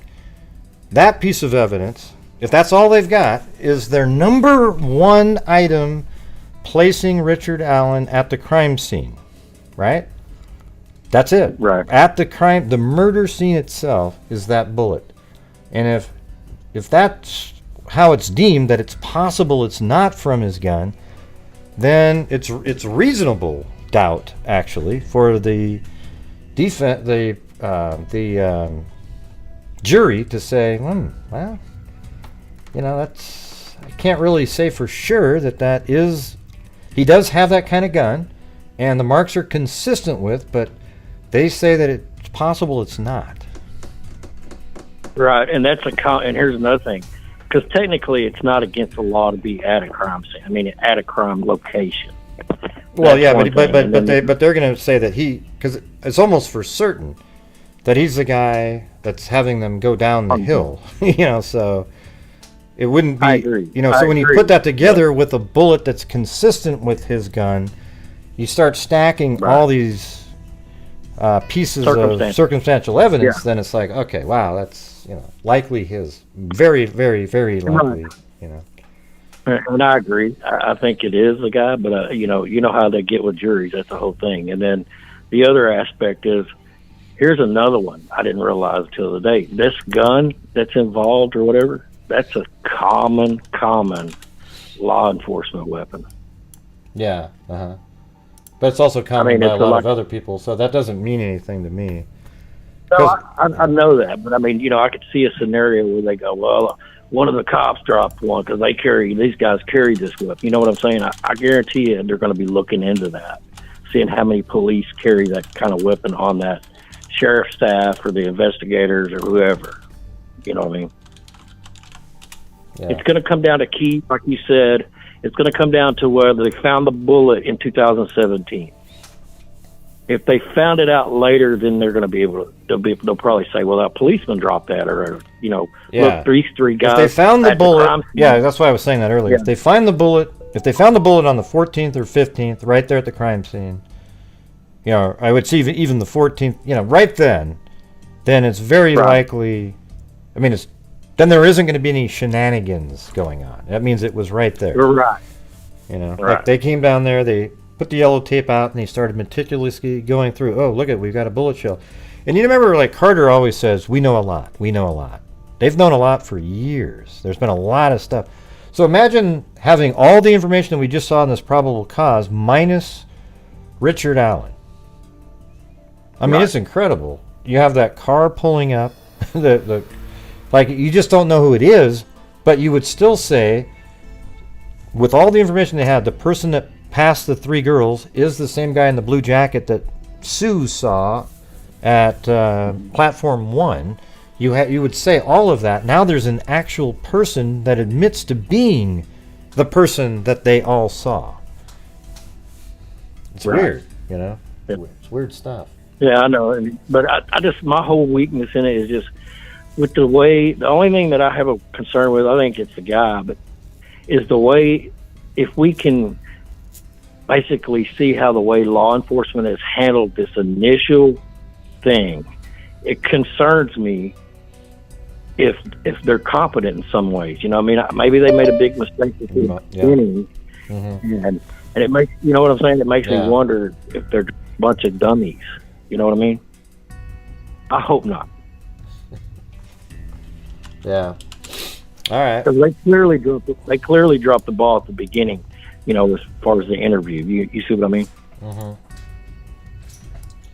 Yeah. And if we can infer that behavior where they didn't do what they should have done in the beginning to their, what they're currently doing, it affects my confidence. But hopefully they will. All right. Well, I got to get these other callers, but hey, good points in there. I appreciate it. Are you still there? All right. See. All right. Yeah, let's see. I guess he hangs up just like other people do. Bye. Like Jenny Penny and others. Hold on a second.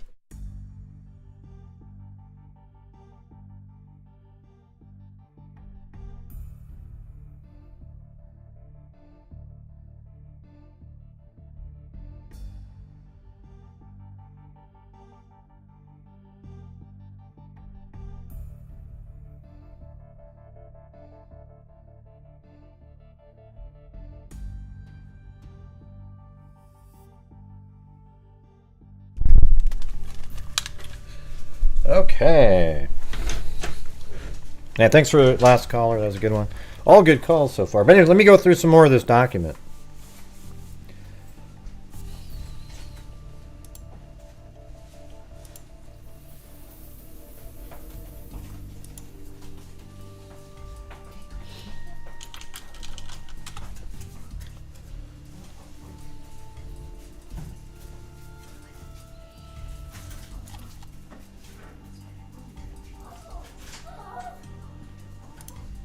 see.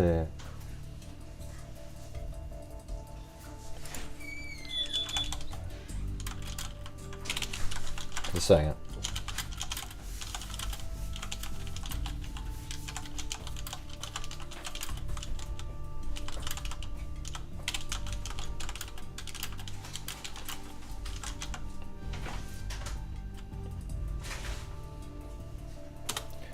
Okay. Let's see. Let's just start here. The video recovered from Libby's phone shows Abby walking southeast on Monon High Bridge while a male subject wearing a dark jacket and jeans walks behind her. And that's in this video right here. God. Down the hill. Ginger snaps. Cable snaps. Cable snaps. Yeah. And now if you watch that video, the slow-mo, watch when okay, watch when it's slow. See that little dark part? See that darkness that comes in? That was likely part of Abby's jacket or something.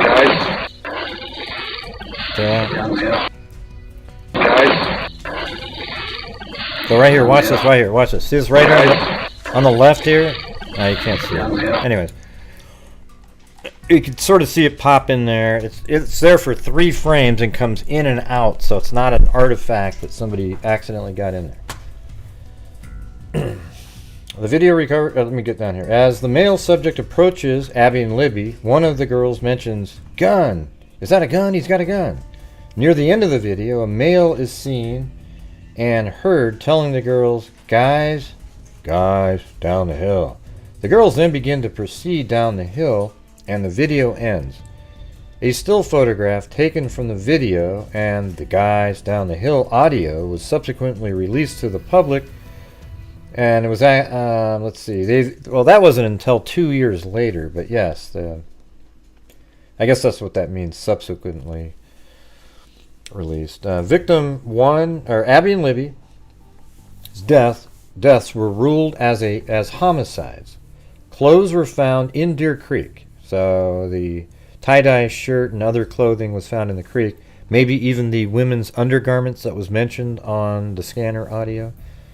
And victim 2 south of where their bodies were located. So just south of their bodies in the creek. And so what that means is when you look at the image here, their bodies were found right here, and then south of there is right there in the water. That's interesting. Wonder if the killer, I don't know, it's weird. Why are their clothing, so that means the killer took the time to take their clothing and put it in the water.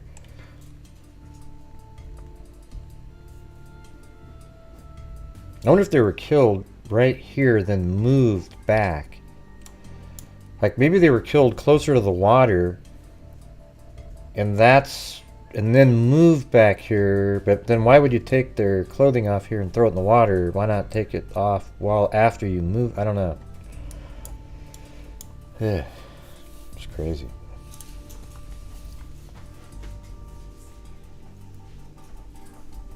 There was also a .40 caliber unspent round less than 2 feet away from Libby's body between Abby and Libby's bodies. The round was unspent and had extraction marks on it. Interviews were conducted with 3 juveniles, Marcia, Cindy, and what's the other one? Janice, right? Is that it? Marcia, Cindy, and Jan. Oh yeah, it was Jan. I wasn't sure if it was Jan or Janet. Probably Jeanette. Janet is her full name, I would imagine.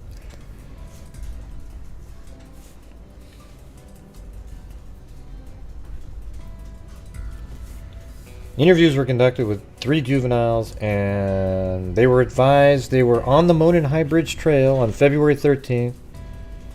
They advised they were walking on the trail towards Freedom Bridge to go home when they encountered a male walking from Freedom Bridge towards the Monon High Bridge, and where they encountered them based off of interviews that I forgot his name.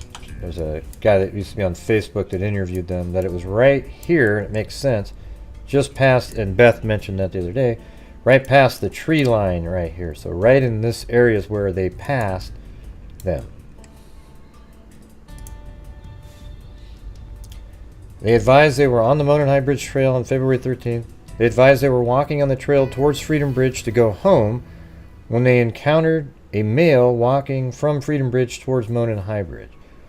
Described the male as kind of creepy and advised he was wearing like blue jeans, like really light blue jacket, and his hair was gray, maybe a little brown, and he did not really show his face.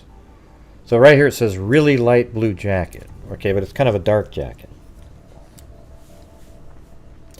And see, what you'll do is, if you're the defense, is you'll say, well, she describes a really light blue jacket.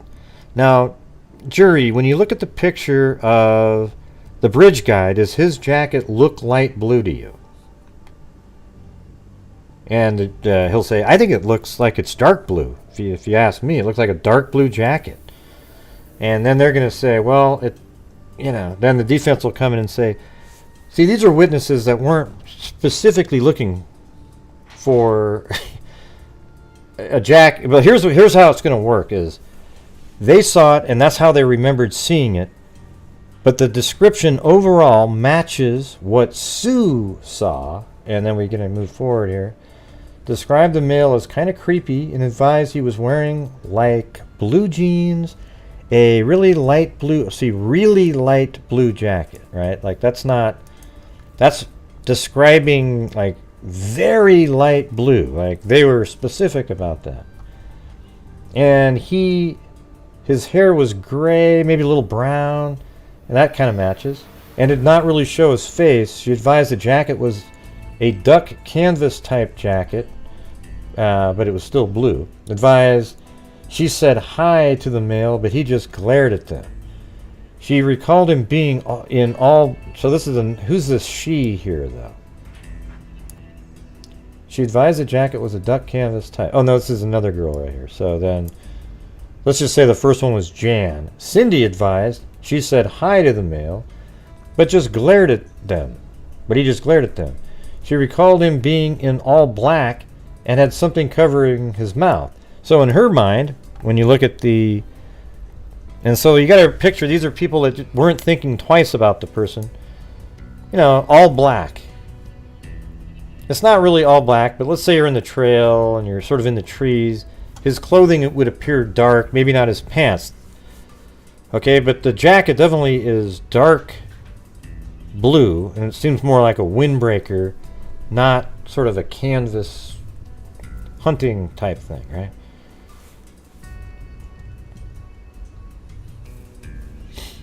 Yeah.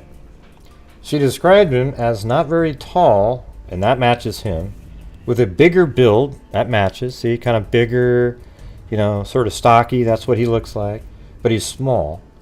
She said he was not bigger than 5'10", okay, but she's actually originally said small, and 5'10" wouldn't be considered small. Advised he was wearing a black hoodie. So this is the other girl. So we had, all right, so let's see, Cindy. Well, let's just say Marcia up here described him as kind of creepy and had a light blue jacket, and his hair was gray, maybe a little brown, but he was wearing blue jeans and a light blue jacket. Then Jan here advised, she said hi, and let's see, she recalled him being in all black and had something covering his mouth. She described him as not very tall. Then Cindy over here, or maybe I'm on Jan? Or Marcia said she advised he was wearing a black hoodie, black jeans, and black boots. So they all saw something a little different, but she stated he had his hands in his pocket. And then maybe it says right here that Marcia showed investigators photographs she took on her phone while she was on the trail that day the photographs included a photo of the Monin. Why did that just go? Oh, I'm still playing that. Hold on. The photographs included a photo of the Monin High Bridge taken at 12:43 and another one taken at 1:26. In none of those photos did the suspect show up in because he wasn't there yet. Of the bench east of Freedom Bridge. Right? So at 1:26, Richard Allen wasn't there yet. Okay, because he said he got there at 1:30. And he did pull up around 1:30 because his car drove by 127, drove by the camera at the what the hell's the name of that place again? The Hoosier Harvest Store. Jan advised after she took photos of the bench, Marcia, I mean, they started walking back towards Freedom Bridge. So after taking the photo of the bench, they started walking back. She advised that was when they encountered the man who matched the description of the photograph taken from Abby's video, or Libby's video. Jan described the man she encountered on the trail as wearing a blue or black windbreaker. So I think this is one of the other three, and up here it was repeating two of the people. So this is a new person here. This person advised after she took the photo of the bench, they started walking back towards the Freedom Bridge. She advised that was when they encountered the man who matched the description of the photograph taken from Libby's video. You know, this individual described the man she encountered on the trail as wearing a blue or black windbreaker jacket. That fits perfectly. She advised the jacket had a collar. He had his hood up from the clothing underneath his jacket. Absolutely. She advised he was wearing baggy jeans and was taller than her. So I don't know how tall she is, though. They should have put how tall she is here. She advised her head came up to approximately his shoulder. Now, she advised that she said hi to the man and that he said nothing back. She stated he was walking with a purpose. Oh, that was the other person up there that said hi. Remember that? She stated he was walking with a purpose, like he knew where he was going. Remember, he had his head down, didn't even say hi. He just wanted to get the hell where he was going. She stated that he had in his pocket and he kept his head down. She advised he did not get a good look at his face, but believed him to be a white male. The girls advised after encountering the male, they continued their walk across the Freedom Bridge and the old railroad bridge over Old State Road 25. So that's where we're at right now. So those girls, the bench that they took pictures of was right there at 126. So if they just kind of walk slowly taking pictures, you know, they would probably get down. I have them hanging around and they get over here at something like 140. Right over here. And then that's when Richard Allen, he got there at 129. He pulls into here, walks over and passes them at 140 because they go up onto the Freedom Bridge, and at 144, Sue, driving under the bridge, sees them, but she says 4 girls. So the defense will say, well, you said there was 4 girls, but there was 3. So could that be a whole different set of girls walking by at that point? And you could say, yeah, that's possible.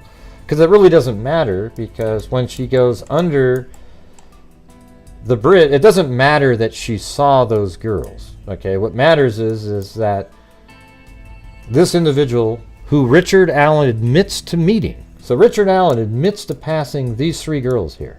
So even if it was 132, okay, these could have been a whole nother 4 set of girls. Who the hell knows, right? But Richard Allen doesn't say that he saw another 4 people. He just said he saw 3.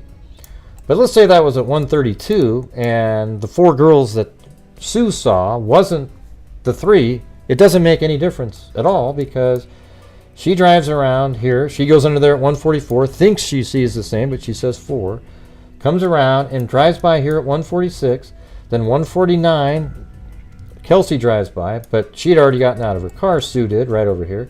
Gets out, starts walking the trails, and Sue had got there just before and walked all the way to the bridge and sees at 152 the same person that these 3 individuals saw. Anyways, let me get these, get some calls here. All right, 508, you're on. Hey, Jim, what's up? Hope everybody's well. Yeah, not too much. I heard you tell the other caller that you're looking for people to argue against Richard Allen. Well, I mean, I'm making arguments myself. So, anyways, what do you got? Yeah. What do you got? Well, I got a couple points, but I'll just ring off a few of them in a row here. Yeah, as far as the different descriptions, I mean, it's kind of standard in the police business that, you know, you get five witnesses, you're going to get 5 different memories, and that's just the way it is. You know, but when you string it together, these witnesses are consistent, and then along with the timeline you put together. And I hope the prosecution does as good as you, putting this all together. It is circumstantial, but I know the defense attorneys say, "Oh, there's nothing there," and probably 20,000 attorneys across America said the same thing.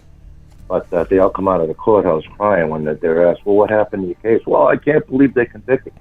But listen, you put this timeline the way it is, the way it's put together, the way you put it together, the way it comes together, and Richard Allen's in a lot of trouble here. I mean, they're going to have a hard time convincing the jury it's not him. They're going to argue against, well, see, those different witnesses said different. They're going to argue that's not his car going by on the camera. They're going to argue that's not his bullet. That bullet could have came from any one of those. But unfortunately, Richard Allen admits to being there. Like he admits to getting there at 1:30, and he probably even told him what vehicle he drove there. And then when you show the video, you say, "Look, doesn't that looks like his car?" And that's it. He's doing exactly what he said. He said he parked by. Here's the thing: Richard Allen says he gets there at 1:30. He's telling the truth. The car drove by at 1:27, and then he likely parked his car, 1:28, 1:29. At the abandoned CPS building, but he didn't know what building it was. He called it something else, but then later he said that old building. Well, that's the only old building that's there. So he backs in to hide his license plate at 1:30. Then he goes immediately on, well, we don't know if it's immediately or when, but within 5 or 10 minutes or so, he walks to the trail and passes the 3 girls.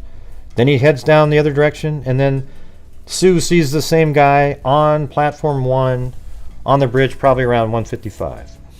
So there you go. Yeah, and he said he was on the platform. Yeah, and he admits to being on platform 1. So yeah, it's just, I mean, you'd have to be an idiot.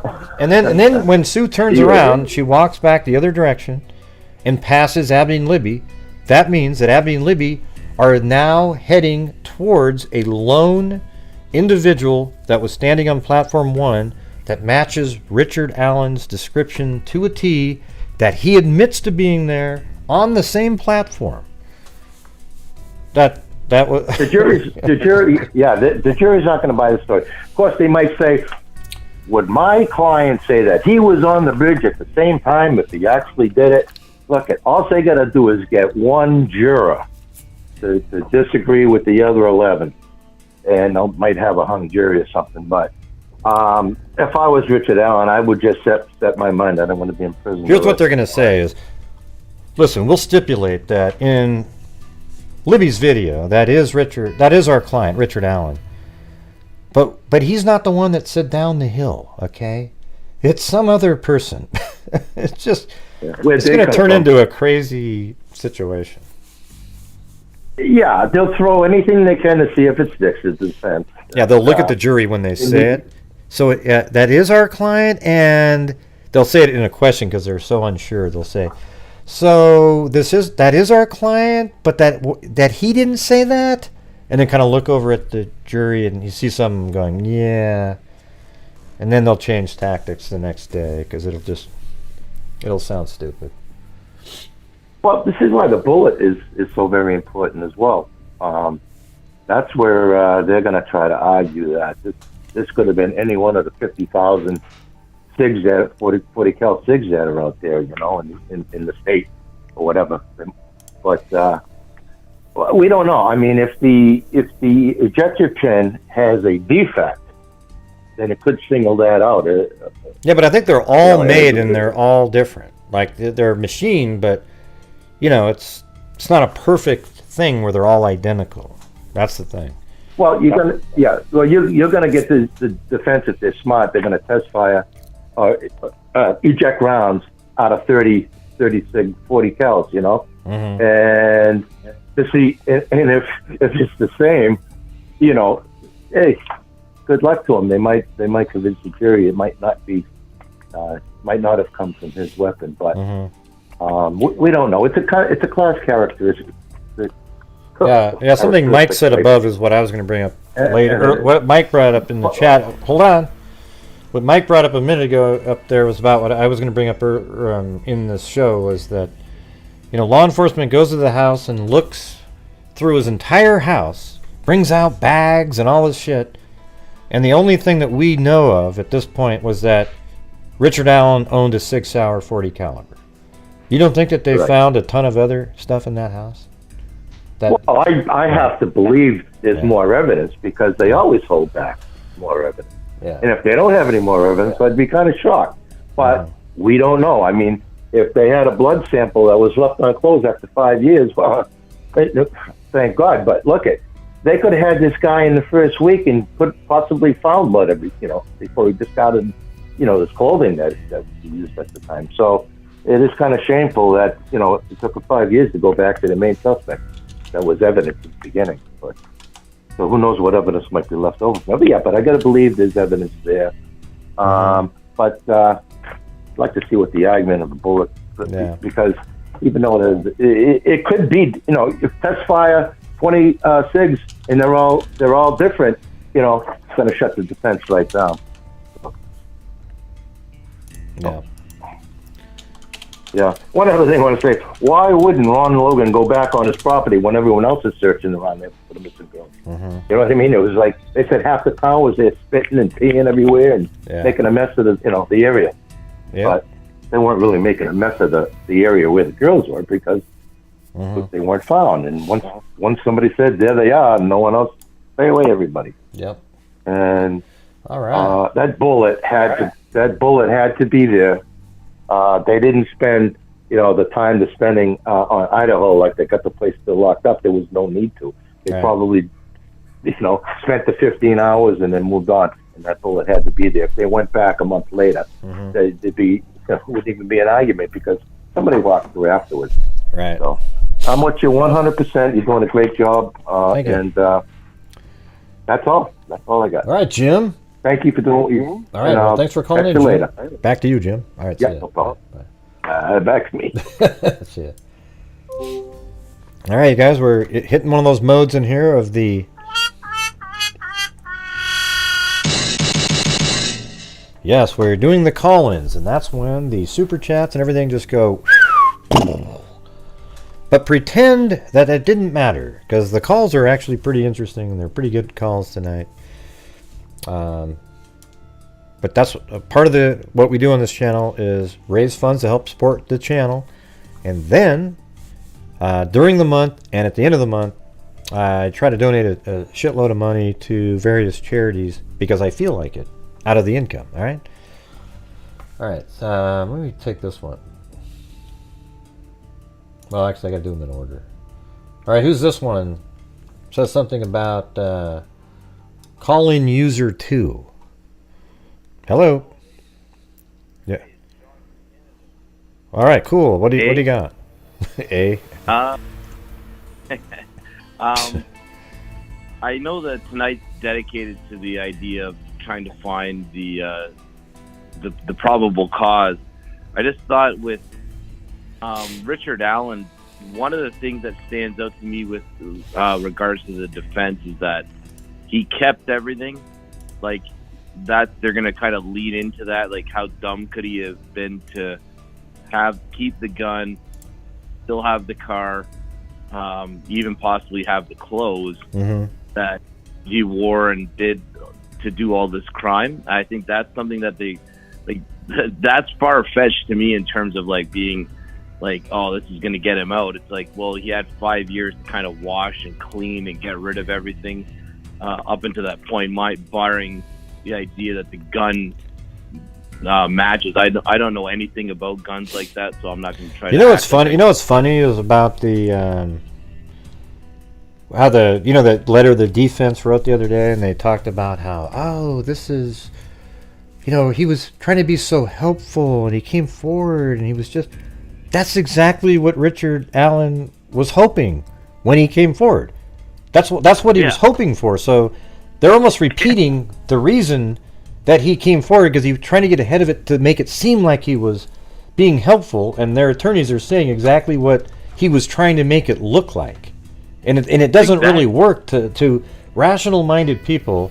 I bet there's very few people in the town of Delphi who came forward as males to say, oh, well, let me tell you, I've got this. He was one because he knew he was seen out there that day. Okay? There's no doubt about it. So right. It's a hard case to kind of justify like how he couldn't be a part of this in some way, if not completely alone on this, like for me. And so I find it very convenient that he says he saw the 3 girls that he knows saw him. Yeah, exactly. And I don't know if anybody brought this up in the last little while. Well, he doesn't mention the other lady because she was 50 feet away and then turned around, so he doesn't think she didn't say hi to him, and he doesn't know that she even recognized him.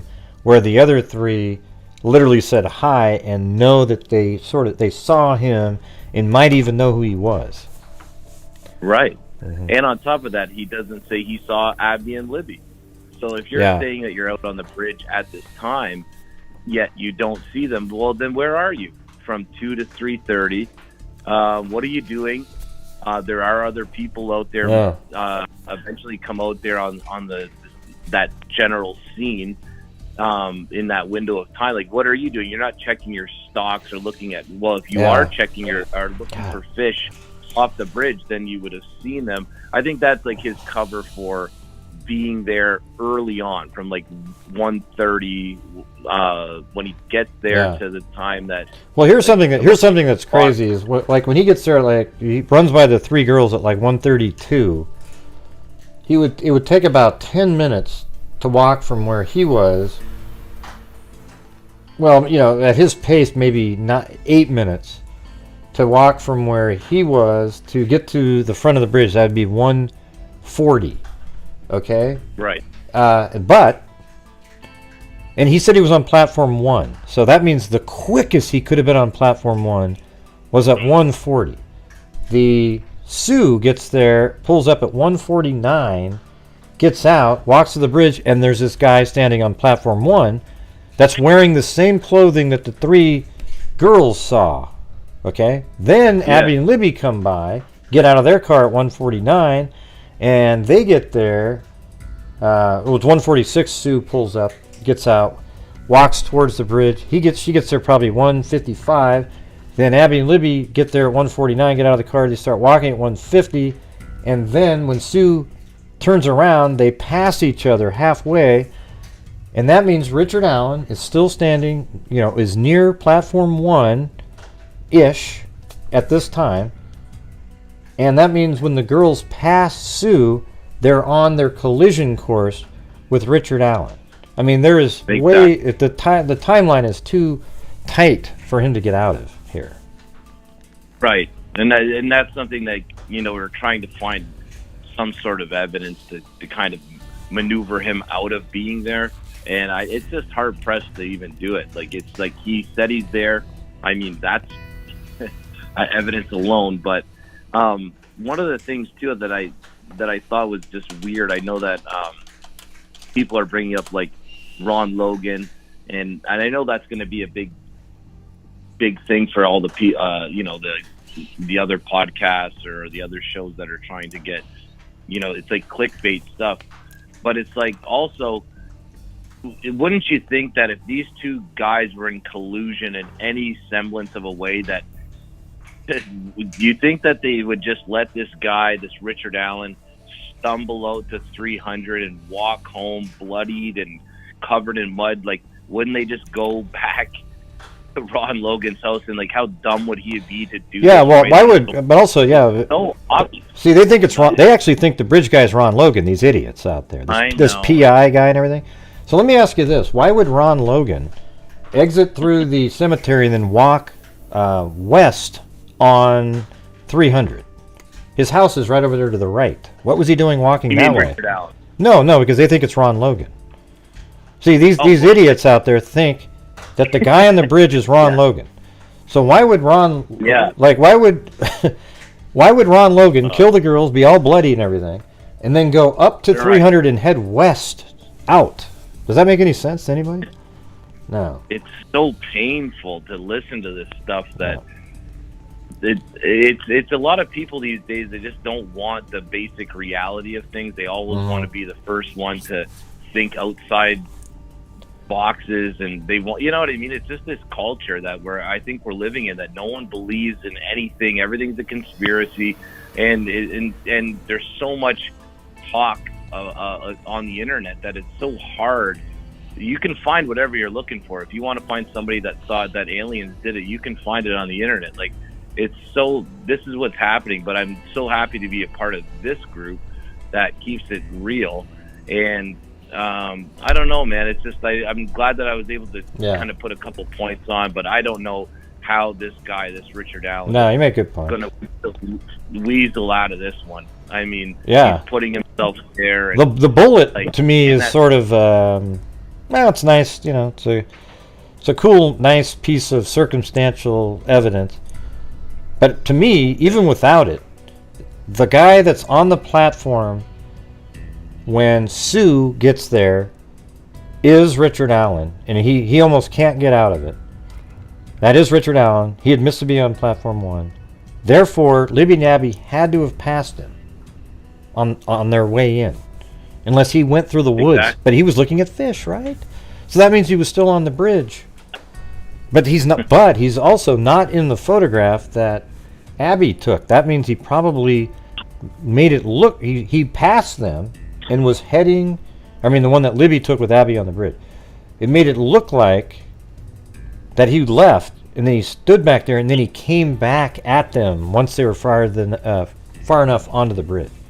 I mean, there's no way of knowing that, but that's what I believe. So, anyways, all right. Anyways, hey, thanks, man, for the call. Take care, and I'm so happy that you keep grinding away at this. It's not easy. Yeah. It's not an easy business to do 7 days a week. I don't No. know how you do it, but I'm happy to listen. So, All take right. care, man. Hey, thanks a lot, man. Have a good one. Hey. Bye. All right, see you later. All right, bye. All right, bye. Bye. All right, 304, you're on. Hey, Gray, how's it going? Not too bad. Who's this? This is Derek from Northern West Virginia. Well, actually, I thought you were going to be Cairo, because he always calls in. Yeah, from I 304. wonder where he was from. I always wonder that. Yeah, he has the It's the whole same. state. Yeah. What's going on? I wanted to say that Ron Logan heading west is definitely their best defense for anybody talking about Logan. Or like him heading west. Yeah, why would he do Like, you that? can just shut His house is right over there. Well, let me see. Like as soon as you said it, I was like, that is their best defense. But whose Trying best to defense? defend You mean the prosecutors? Whose best defense? Correct. Yeah. Or no.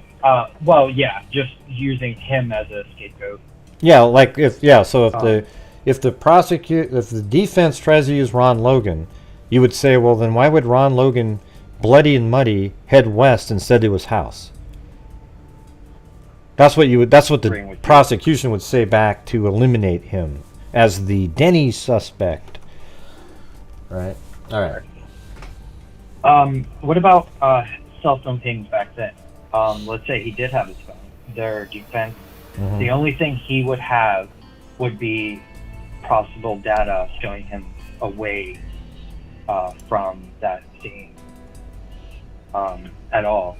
Mhm. And it made me also think, I wonder if they can go back and see if he has gone down over the hill from the cemetery or had the guts to do anything like that What do you mean? using his cell phone data. Oh, yeah. Like if Alan were to try to return to the scene. Well, you know what was interesting? They mentioned in there that something was. We should probably look that up, but down below it says his cell phone did not list an EMEI, but did have the following ID. Let's see. His cell phone did not list an EMEI, but did have the following MEID 25 something.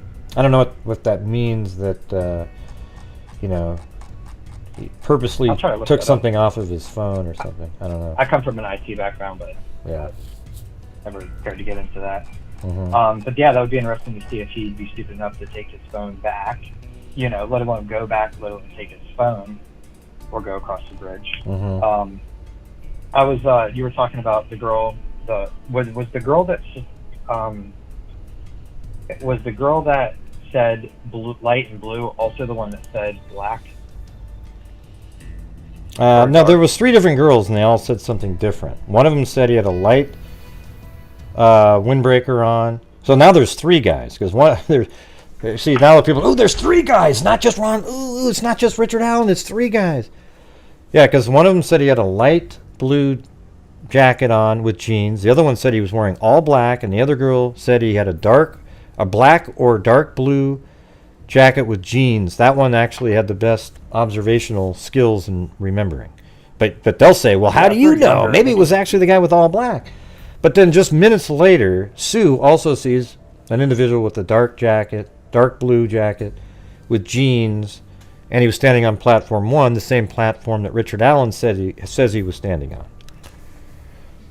So that's, yeah, they're all consistent. They could be face down in their cell phone as they're walking.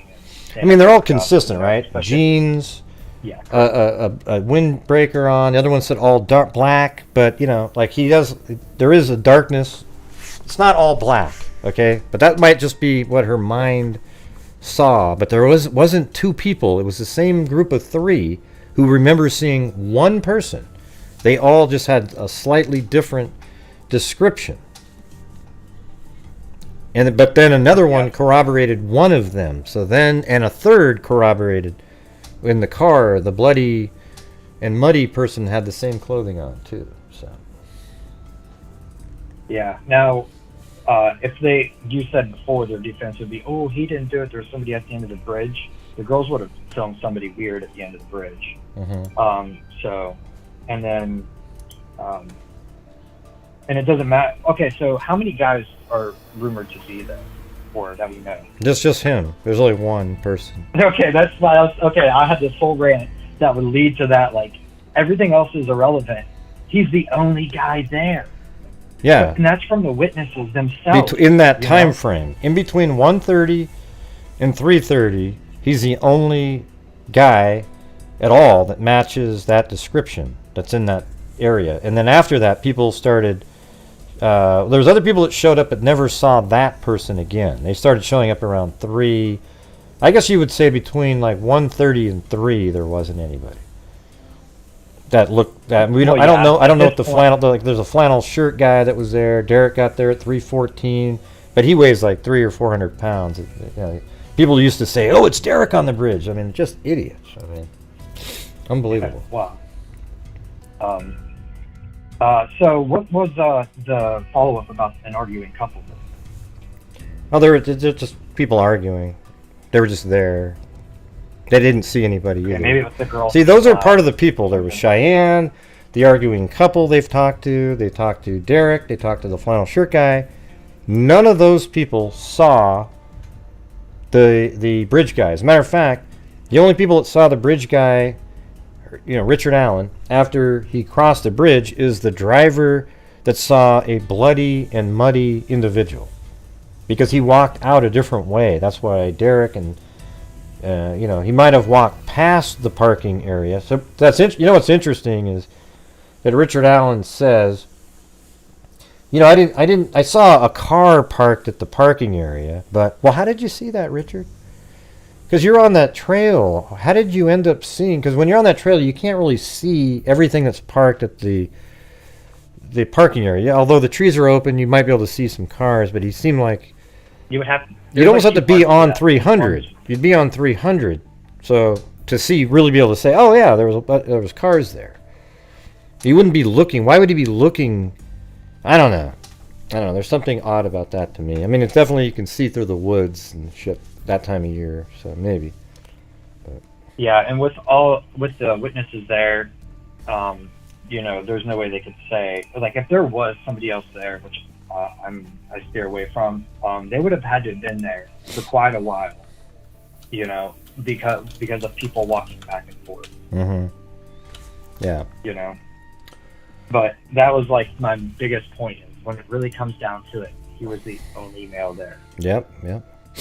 That's I think going to be their biggest. I think that makes the bullet a little inconsequential. Mm-hmm. To that inconsequential. But I just All want right. to thank you and have a good night. Yeah, you too. Hey, thanks for calling in. Bye-bye. All right, you guys. Mary Lou's about to declare me so mean because we're doing the call-ins and it slows down so much. So to keep on trucking here, we have to be thrown in jail now to keep the show going. Isn't that sad? We're at that same point that I told you guys the other night. At a certain point in the show, you just wonder how I do these shows for so long, and then it just goes like this.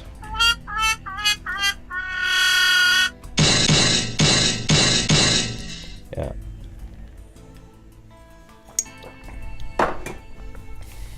That's right, Ryan. We're back in prison again. Non-channel members are on slow-mo. Yeah, if you're not a channel member, you're on slow-mo. Hey, thanks. Kevlin45. That Richard is BG, but is there a possibility someone... Yeah, I mean, there's always a possibility of stuff like that. Uh-oh, Billy Juliana just kept me in the clink. -5. Dang. Man, that's brutal. She paid to keep me in... Okay, now we're at even with Lisa Murphy. Definitely,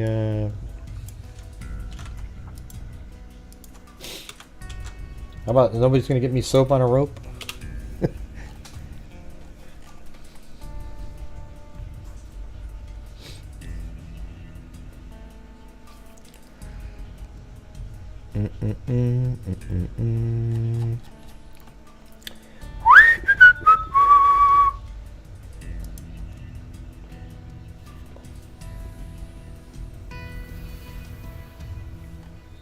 Never seen so many people want to keep me in prison. Shank money, still at even. Shank money.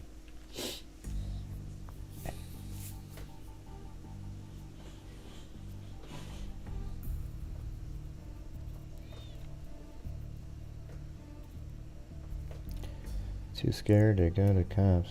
Yeah. Don't know, Greg. Don't know. I don't have it set to channel members or not. It's just... Well, we're about ready to end the show here in a minute. Because I'm not even out of prison. Still some more shank money. We're still at 0. Alright, Don got me enough to, slip a $5 to the guard to get to... Man. Tough crowd in here tonight. Tough crowd. And there's Amanda Johnson. Thank you very much. I'm just a cup of coffee, guys. Real simple. No big deal. At least prison has cool see-through plastic electronics. Kind of. Snickers and a Diet Coke. Rebecca Ann. Is that enough to buy a Snickers and a Diet Coke? Because Snickers now are like $1, and then well, I guess it could be. Yeah. Versus probability, I did not notice the media already trying to create reasonable doubt.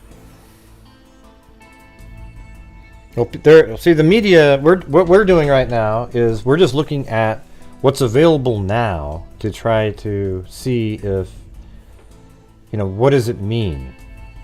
They obviously can poke holes into the bullet, and have reasonable doubt that, I mean, it would be something where you'd have to do a whole bunch of different tests, show how every time it's ejected it creates this pattern, and then take another gun and eject a whole bunch of bullets out of that one, and then another one, maybe bring in 10 different Sig Sauers, and then eject them all and say, see how they're all different?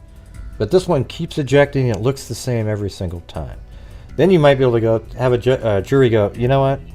I think that is. And also, he says he's there. Thank you, Georgina Stoliker. Alright, I guess I'm getting out of here. What a weak exit from the prison that was. But thanks for those who helped get me out. I was like one of those bums that you just go, geez, slap him out the door with, hand him a $5 bill and let him on his way down the street, Jesus, you guys are... I know, that was crazy. But Gummo, I didn't see you joining in on it, so you can't really say we, Thank you, inbred outcats. I was just talking about a video of yours that I watched last night where you were talking to an exterminator. Oh, it didn't upset me. I don't know what you're talking about. Yeah, the exterminator is, he was just a guy that was working at the building. I'm not sure what you wanted to know about him.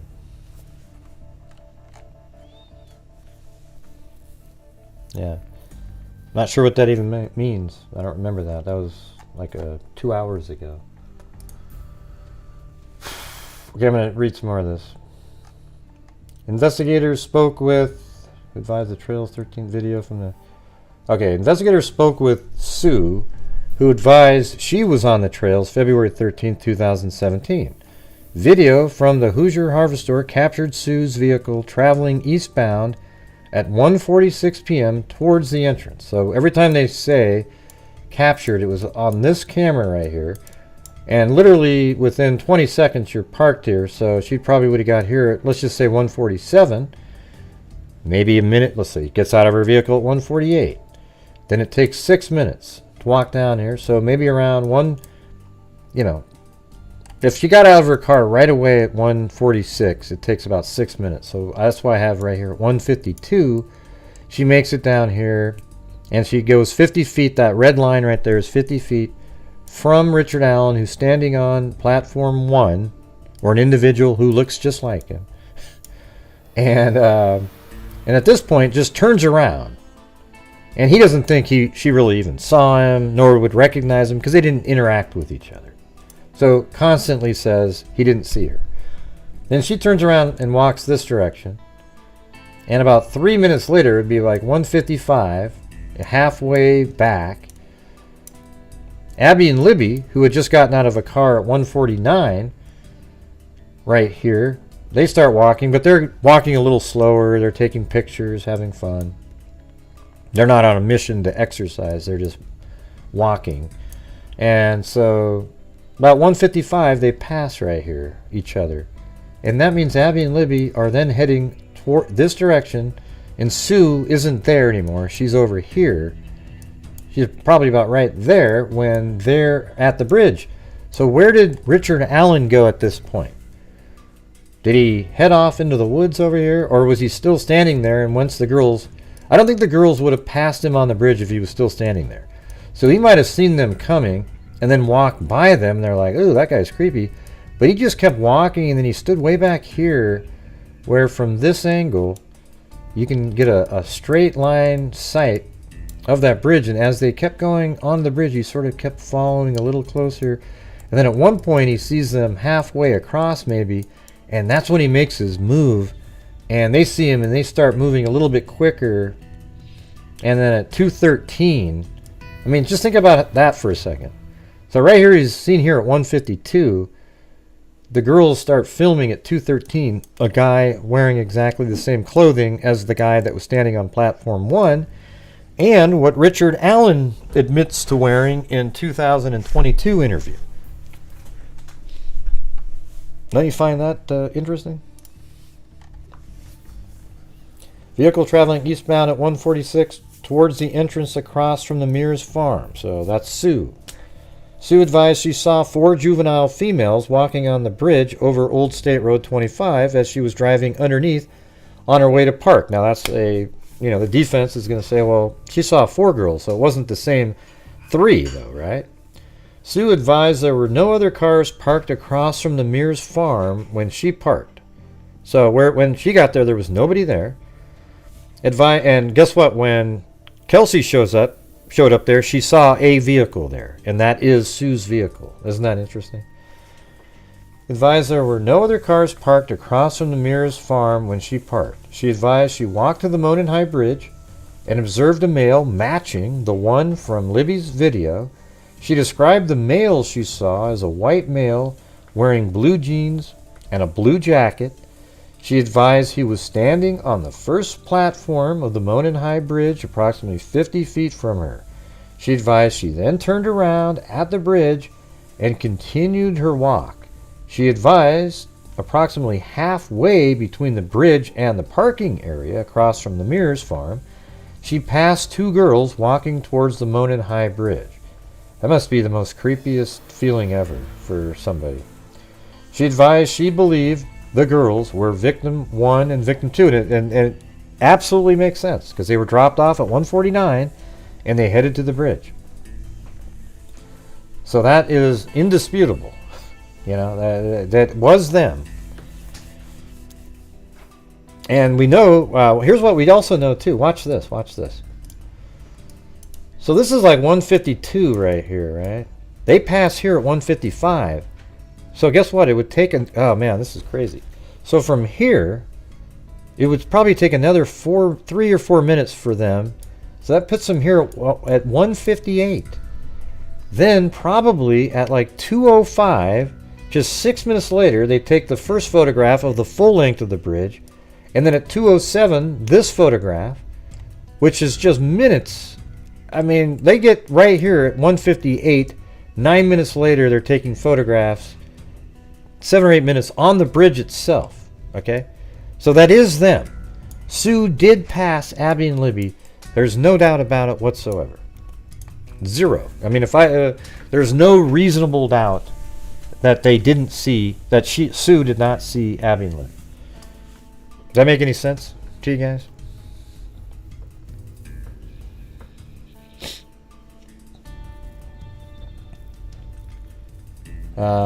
She advised she turned around on the bridge and continued her walk. She advised approximately halfway between the bridge and the parking area across from the Mears farm, she passed 2 girls walking towards Monon High Bridge.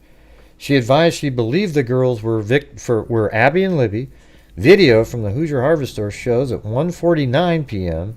a white car matching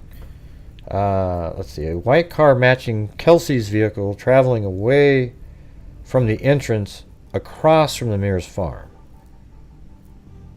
She advised she believed the girls were Abby and Libby. Video from a Hoosier Harvest Store shows at 1:49 a white car matching Kelsey's vehicle traveling away from the entrance. So her car was heading the opposite direction because that's how they would get there. Kelsey would be driving on this road and pass Mears and then go right past here so she would have pulled in here, probably got there at 1:48, I would guess. Then here at 1:49, because you stop your car, people get out, you say a couple things. Then she passes here at 1:49. Abby and Libby were dropped off. They get to here at 1:50. They pass Sue here at 1:55, right after Sue had seen the bridge guy standing on platform 1. Hey, Rebecca, I don't like when people try to convince people, like, call in, because I don't know what you're trying to get somebody to call in about. Now, well, you're wrong, Kay. Okay, there's nothing incriminating that tied him beyond a reasonable. No, that's bullshit. That means if you don't think that this ties him to anything at all, like circumstantially, There is no reasonable, like if you look at what I just told you right here, I just sold to you exactly how it's written and what it means. And to not believe that this individual is Richard Allen is beyond reasonable doubt. Like to me, it would be ludicrous to say, "Oh, that's not him. That's somebody else." Right. Anyways, 317, you're on. I'm not interested. Hello? Yeah. Hello. Who's this? Hi, it's Bree. Hey, Bree. What's going on? Okay, so if I say something that's already been said, don't yell at me. Because when my break ended is when the show started. Yeah. So here's my thing. So if I read it correctly, he talked to the cops the day of the murders. Mm-hmm. And it wasn't till after that. Well, we don't know if it was the day of the murders. We don't know that. I thought it said in the PCA he told an officer. I know, but we don't know that he talked to him on the day of the murders. No, wait. What did you say that he talked to the cops on the day of the murder? What? Say that again. Yeah, that he went right after the murders and talked to some kind of officer, whatever kind of officer it was. Yeah, it was the conservation officer. So DNR, right? Okay. Anyway, so, and I know we don't know what he said that day, but if the video didn't come out till the 15th, surely he saw that. Well, an image, a still frame came out on I think the 15th. It wasn't the video. Or whatever, but still, like well, he not knew, whatever. He knew what his goofy ass was wearing. Yeah, I know he probably saw it, but I mean, the video would have made a big difference. They should have released the video right away. I'm not sure. To me, it's almost ludicrous, again, that wasn't released at the beginning. There was no point at all in not releasing the video. So the thing is, the still frame was released, yep. But my point is, so, if he was innocent, like really innocent, which he's not, wouldn't you go marching your little butt down to the sheriff's office or, something to be like, oh, hey, I think that's me. This is what I was wearing that day. Yeah. So well, we already went over that like 10 times that I said all they had to do was say to him, hey, right when he came in, they already had the image and they would have said, oh, yeah, we know you were there. Here's a picture of you taken by one of our trail cameras. And he would have said, oh, yeah, that was me. Yep. And then he would have been arrested on the 15th. If he had, right, the second he talked to that officer, they would have arrested him that evening after he admitted that was him. Yeah. Go to bed, baby. Go to bed. Yeah, that's what I was wondering, and like I said, I haven't really watched tonight. Every time I know what I'm going to say before I call in, then like when you pick up the phone, I get scatterbrained. Well, it's okay. What were you saying, though, that you... Say what you wanted to say again. Let me make sure I heard it right. So, like, if I was his prosecutor, since, like, the topic is, like, building a case, I guess... I guess that'd be my question is like, okay, so you told DNR, conservation, whoever you told. But, like, you knew when you saw yourself, I thought it was a video, but the still frame, like, you knew that was you. You knew what you were wearing that day. Why weren't you going down there, to the sheriff's office yourself? To say, yeah, well, I just want to let you know that's me right there. But maybe he wasn't willing to give that much information, And we don't know for certain if he came forward just before that was released, because it was released on the 15th or 16th. So it could have been the 15th. Yeah, that's about all I'm wondering is, because if I was walking on a bridge where 2 kids were killed, and if I, go down to, like, where I live on a lake, and I'm like, oh, hey, like, I was there, didn't see anything, and then 2 days later, I know what I wore that day, and I'm seeing myself on a still shot on the freaking Fox 59 News. Unless I'm guilty, I'm going to go down there and be like, oh, whoa, wait a minute, because at first, they just said that they just wanted to talk to this person anyway, right? So Yeah, that's well, you think it. if he came forward, if he did see his image when he came forward, you would think he would say, yeah, because they did say at first they just wanted to talk to him. So if he was really trying to be, well, that's where his defense will say, well, yeah, but he knew that wasn't him in that. See, that's what they're going to say now, is he did come forward because he was there, but he didn't tell them that, when they wanted to talk to the guy that was on the bridge, he knew that wasn't him, so he didn't come forward. So that actually helps him out in that story. That's just what they're going to say now. Except here's the thing, what we got to think about it, what will matter is, when did he come forward? Did he come forward after the still frame was released, or was it before? If he came forward after, and he didn't say, hey, that's me, you guys were looking to talk to me, then it sort of helps him, because it's sort of, all they have to say is, yeah, I didn't come forward because I'm not the guy that was on the bridge that you were wanting to. I just came forward to let you know I was out there and I didn't see the girls. That's what he's going to say. Yeah, I'm just going to ask. I mean, okay, so... I mean, it sucks, I've had but it does suck. Because, I guarantee it, he knew that was him on the bridge.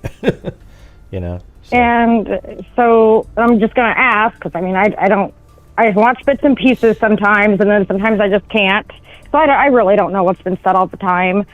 So, and you can look it up if you need to. So I had Andrew Baldwin's law team. I did not have him. I had Carrie Miles on one of my cases, and she sucked, by the way. I could never afford him.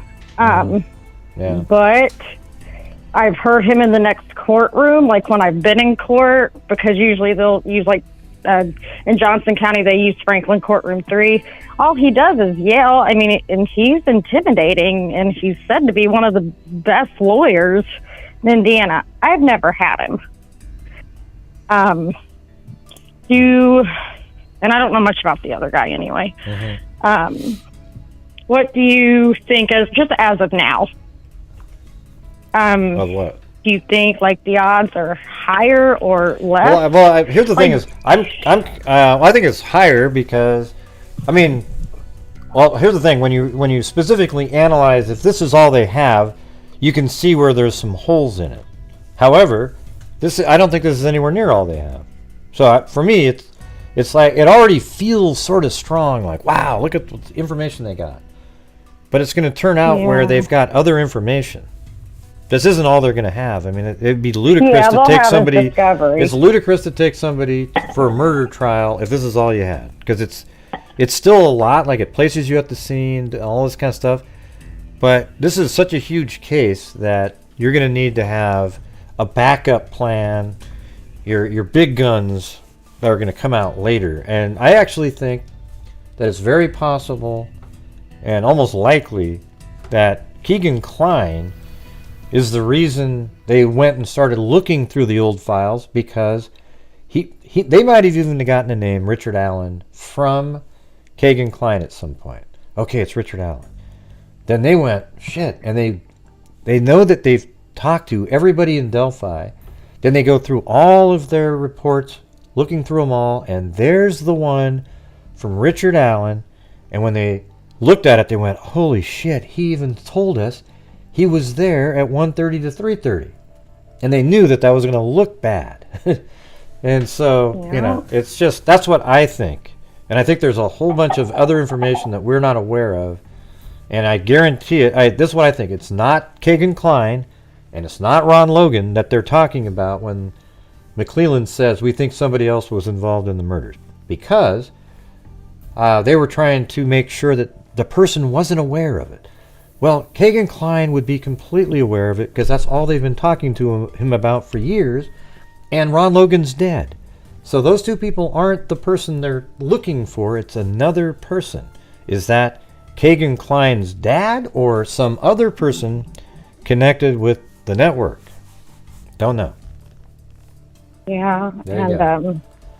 Doesn't that just doesn't that make a ton of sense what I just said, you guys? No, it does make sense, and it wouldn't surprise me if they were on the internet, exchanging photos. But if, like I've sent you some things if you recall. So that's just kind of where my mind naturally goes anyway. Um, All right. Well, I got to get back to the document, but hey, you made all good right, well, points. thank you. You live in Indiana, right? I do. I live in Indy. Yep. Yeah. Cool. All right. Well, hopefully we get the case resolved soon. Oh, that's my Good dog. night. Okay, Daisy. Thank you. Good night. I'll make sure you get Mary Lou. Good night. Bye bye. Good night. Hey, good night. See you later. All right.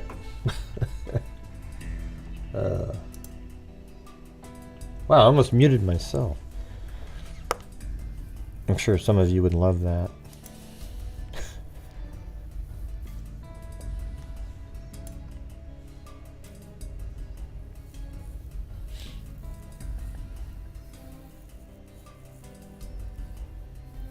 Yeah, there's no way in hell we know everything they have.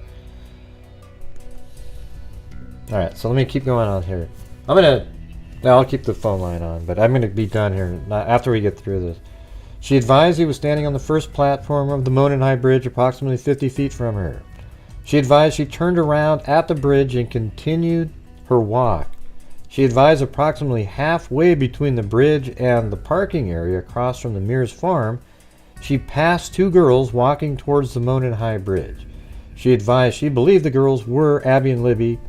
Video from the Hoosier Harvest Store shows at 1:49 p.m. a car matching Kelsey's vehicle traveling away from the entrance across from the Mears farm. Sue advised she finished her walk and saw no other adults other than the male on the bridge. So she likely walked all the way back to Freedom Bridge and back, because at 2:14 is when she got back to her car.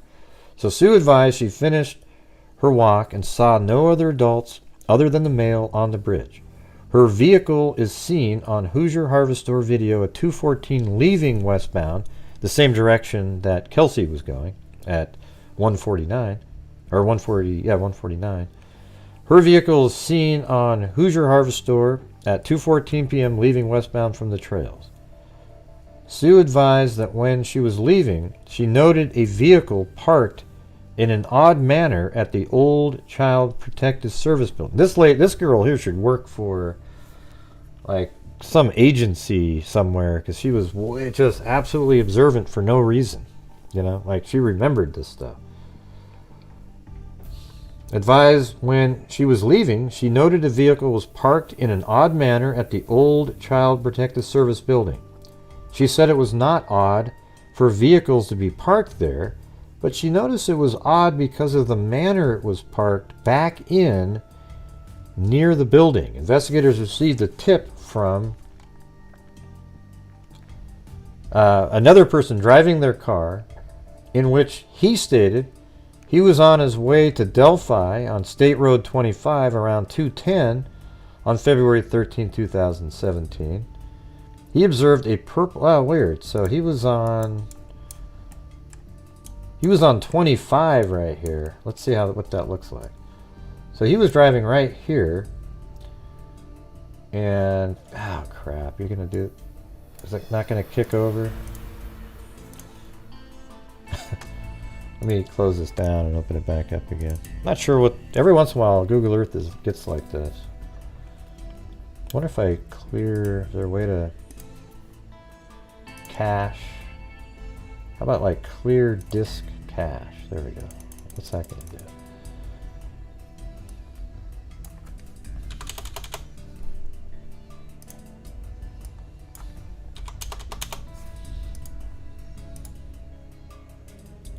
Oh, this cache will be reset to the maximum. Okay.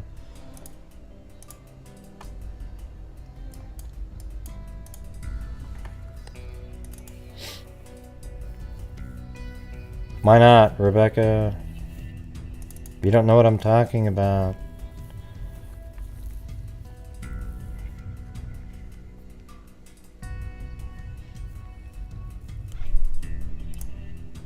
This is Google Earth.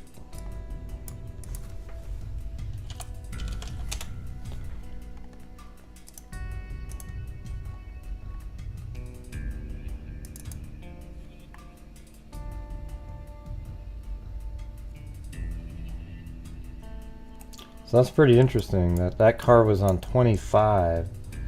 So let's see what they're talking about. They saw a PT Cruiser. Well, this is a different time of year. So how would you see that on 25? Was it over here, maybe? Or yeah, because you'd have to be over here to see the... Oh, that's a brick wall. So this is 2022 September.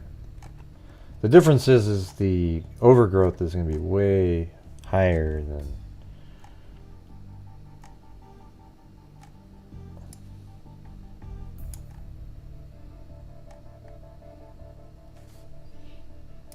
Yeah, let me look at something. Google Maps. Hey, thanks, George Leonard. How's it going? Wow, didn't you have to put myself in prison?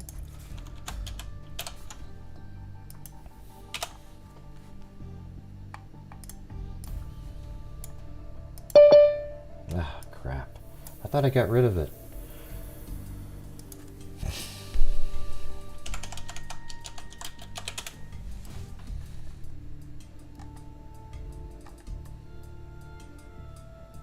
Oh, look at there's Hoosier Harvest Store.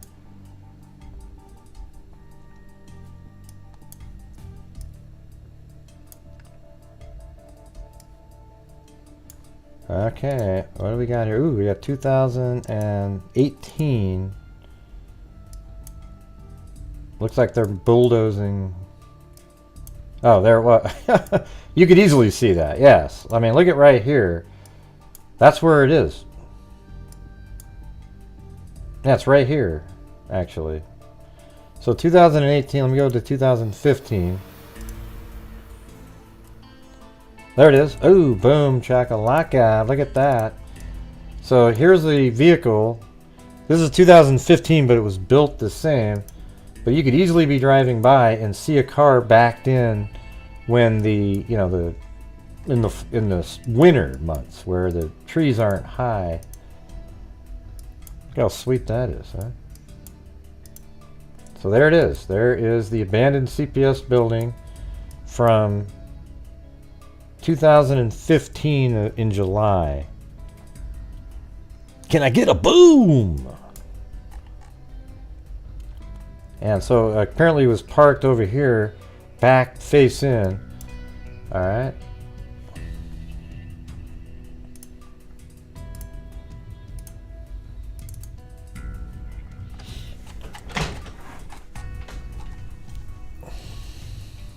Okay, so there it is.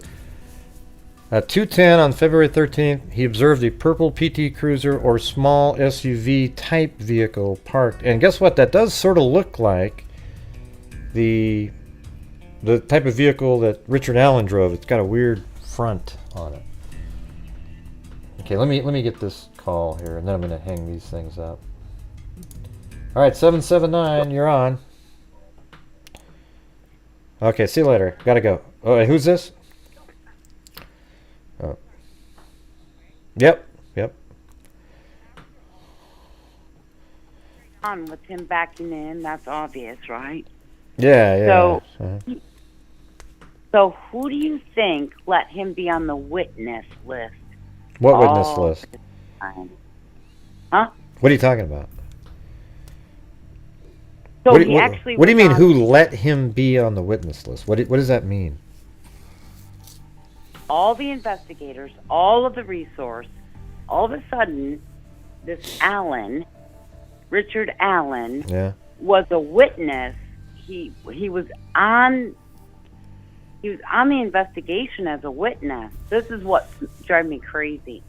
Well, no, but he was, but he just came forward and told them, "Hey, I was there," blah blah blah blah, and then it was filed somewhere. But when you say who let him be on the witness list, I don't know what that means. That's a weird statement. The person that questioned him, really wasn't picking up on clues. Right. The witnesses that saw him, muddy and bloody, the car parked. Like, did they not recognize? Anyway, it is what it is. But I'm thinking somebody goofed. And I'm so... Yeah, who is this right here? Who is this? I'm sorry? Who are you? What's your name? Well, you didn't say who you were when you called in. You know, I did not say who I was. You know why? Because I don't need any trouble. Well, how would your first name cause you trouble? No. Yeah, we don't. I don't do. If you don't do your name, I don't do the calls. It's Adina. Okay. It's Adina. Okay, Get yeah. over it. So what do you got? What do you? So you're. Yeah. So for some reason, whoever this conservation officer, he didn't know. You know, he saw the Richard Allen, and somehow it didn't click to him that how important that was, and it got filed apparently, but the FBI denies it. Well, they sort of worded it in the way like they filed it exactly the way they normally file it, but law enforcement didn't look through all those files again. Yeah, it breaks my heart. Hey, hold on one second. Can you guys quit talking about Kay up in the chat? She's not interesting. I don't want her to call. I don't care if she calls. She's not interesting. It's not interesting at all. There's just a lot of lunatics on social media. Okay, go ahead. Well, I'm betting you see a whole bunch of lunatics, but Ray, your opinion, your personal opinion, isn't it odd that this man came forward as a witness, and lo and behold, they didn't see it. 6 years in, they see it. Yeah. No, I mean, no, because I think Kagan Klein probably mentioned his name, then they went back to look to see if they had any references to him, and there it was in these old files that they should have seen a long time ago. That's what I think. That's what I think. And maybe Klein, you know, like how I understand why they're holding out a lot of information. Like, thank God they didn't say there was a gun, there was a bullet, because Yaya could have thrown away his gun, and they wouldn't have had it. Right. But the idea now that they're not giving enough information, Klein might have. I don't know why they're asking for our help. I don't know. I don't get it. I'm sorry. I'm just lost. Like, there was just so much evidence. It feels like a failure to these little girls. 6 years. Yeah, I mean, I think everybody thinks that somebody dropped the ball there, regardless if it was filed weirdly. People are trying to blame other people.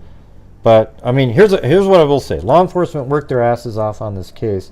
Somebody just missed a crucial piece of information early on that likely would have resolved this case within a week. Well, it depends on when Richard Allen came forward. If he came forward 3 weeks later, then that's when he should have been arrested.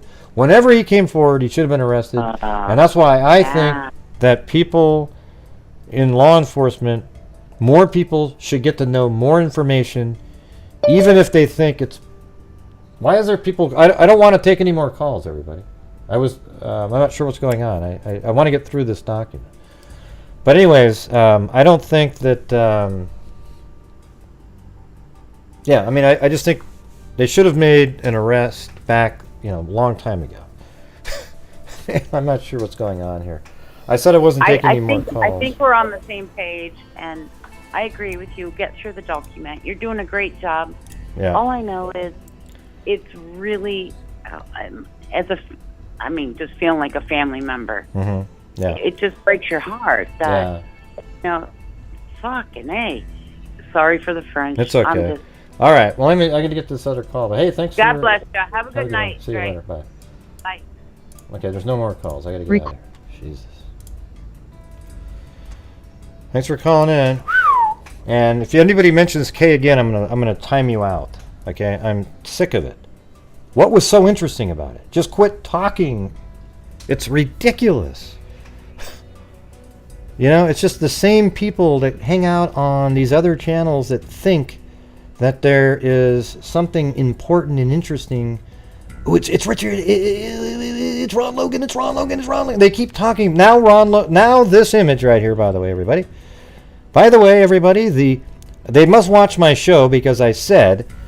Well, here's one thing we know for certain, everybody, is that the person on the bridge does not have a white mustache on. Now the Cracker Jack PI that's always talking about it on every Tom, Dick, and Harry YouTube channel is saying that he can now see a white mustache on this guy. Oh, yeah. That's right. There's a... Wait. No, there really isn't one. Ah, never mind. Forget it.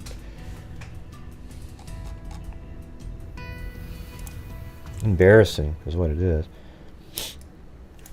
All right. Thank you. Thank you. And yeah, thanks for all the calls. Everybody had good points, even the last one. It's just, you know, at a certain point, I just want to keep on moving here. Yeah, not inconsistent with. All right, here we go. So 210, that's when a vehicle. He observed a purple PT Cruiser, a small SUV type vehicle parked on the south side of the old CPS building. He stated it appeared as though it was backed in as to conceal the license plate of the vehicle, just like Sue said. This person, Sue, let's see, something both drew. Wonder why it says, okay, so it must say something like their names. So and so both drew diagrams of where they saw the vehicle parked, and their diagrams generally matched as to the area, so it's hard to say what that even means. The vehicle was parked. Wouldn't that be interesting if the other person also saw, while the reason they say generally is because that's the car that the witness that I had on saw. Although she made it sound like it was right at the building, so. He described it as possibly being a smart car. He described it as possibly being a smart car vehicle seen leaving at 2:28. So this is another person. Both drew diagrams of where they saw the vehicle. And then so another person, Jim, advised he'd remember seeing a smaller, dark-colored car parked at the CPS building. He described it as possibly being a smart car. Jim's vehicle seen leaving at 2:28 on Hoosier Harvester. That means they were heading east, because the abandoned CPS building is west of there. Investigators spoke with another person who stated she was traveling east on 300 on February 13, 2022, and observed a male subject walking west on the north side of 300 North, away from the Monon High Bridge.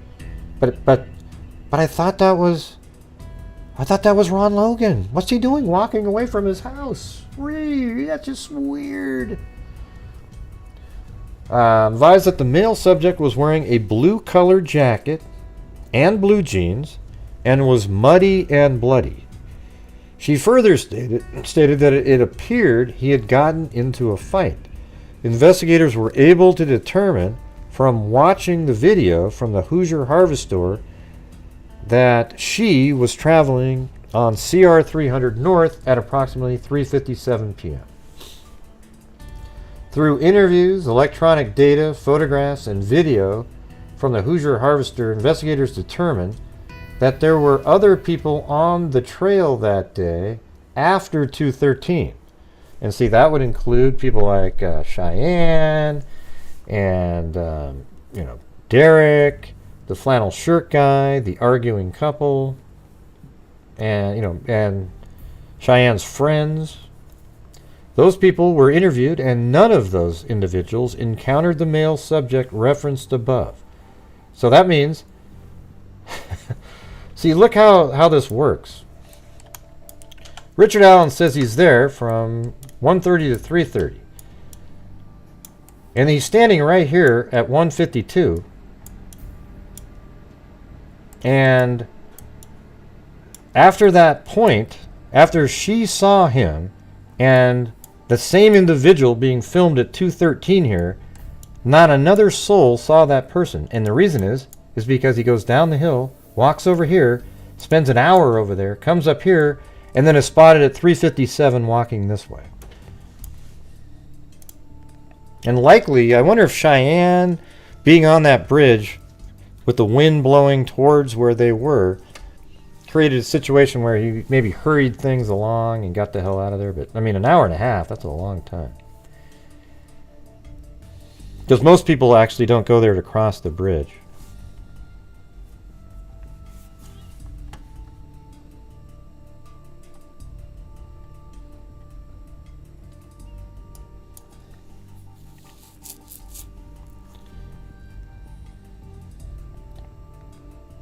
Well, it wasn't just from drinking, Bree. He drove when he wasn't supposed to be driving. Yeah. But anyways, he knew he was going to get that, and that's why he came up with his alibis, because he didn't want to get arrested for exactly what he got arrested for. His concerns were absolutely proven.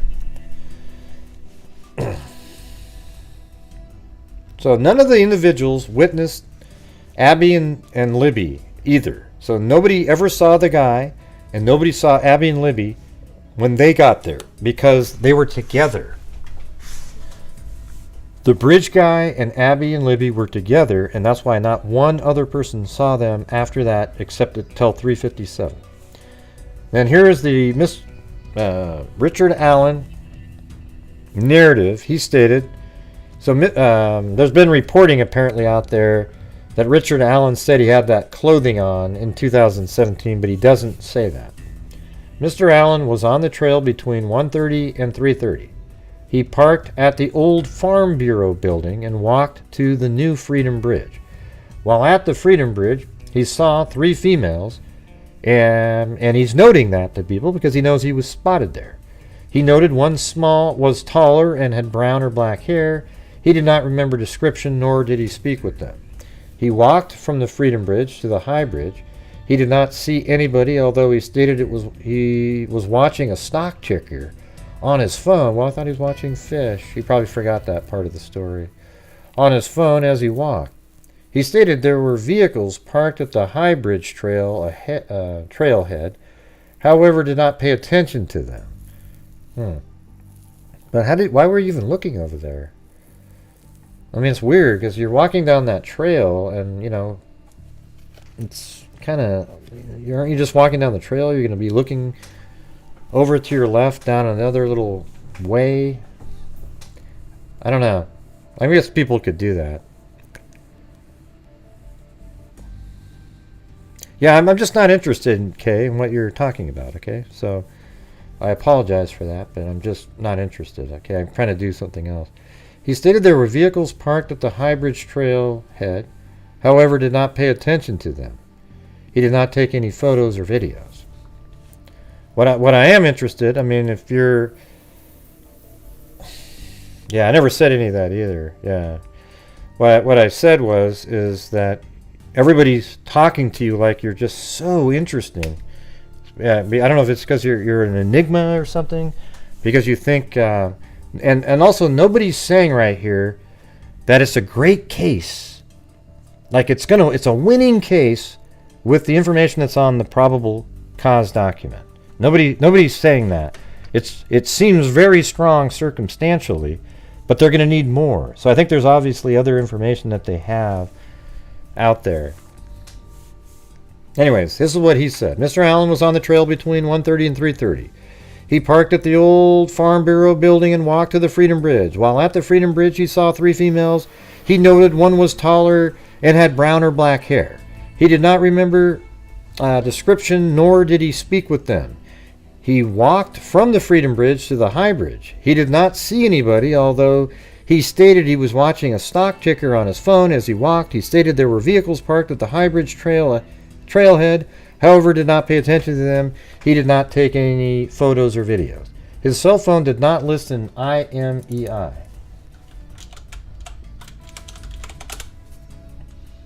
An IMEI stands for International Mobile Equipment Identity. Think of it as your phone's fingerprint. Wow. It's a 15-digit number unique to each device. Phone carriers and manufacturers share IMEI numbers to enable tracking of smartphones that may be stolen or compromised. Wow.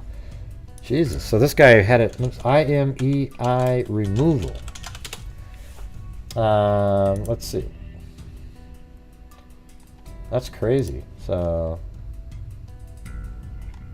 top 5 verified IMEI blacklist removal tool. So that means this guy went out and purposely found a way to remove the ID. Wow, that's crazy. I didn't even think of looking that up yet. Blacklist IMEI removal online tool. That's crazy. So what is an MEID? Yeah, how about MEID versus... Okay, hold on. So here's the comparison, IMEI and MEID. IMEI stands for International Mobile Equipment Identity. It's a unique 15-digit number assigned to cellular devices. The 14-digit MEID stands for Mobile Equipment Identifier and is similarly meant to identify a mobile device. It is sometimes known as an electronic serial number. Huh.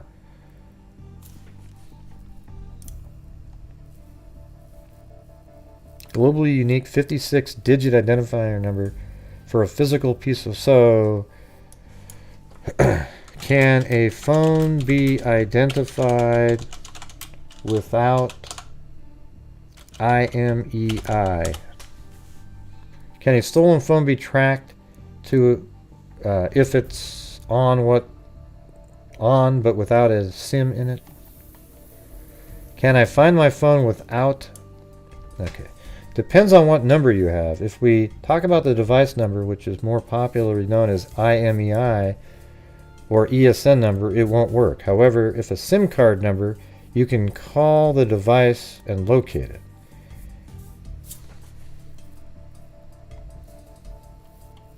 Man, it sounds like he intentionally tried to make it so his phone couldn't be tracked.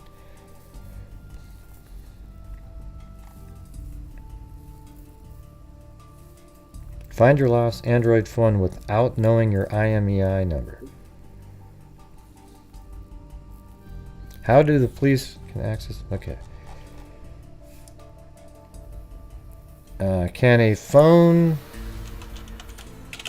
be tracked with MEID number? I wonder if he just didn't know the other one was out there.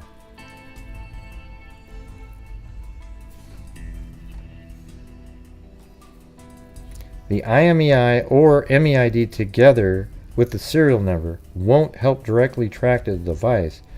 The same thing goes for apps that claim they can get a phone location by a number only without direct access to connection.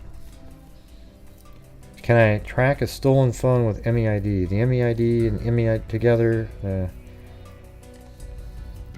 I wish I knew. Maybe Cairo knows more about that shit. Might have to get him on there at some point.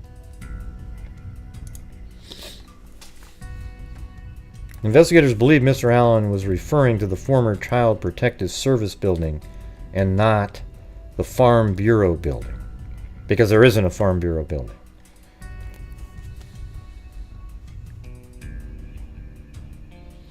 Was not a Farm Bureau building in the area near, nor had there been. Investigators believe the females he saw included, these are the 3 girls, due to the time they were leaving the trail, the time he reported getting to the trail, and the description the 3 females gave.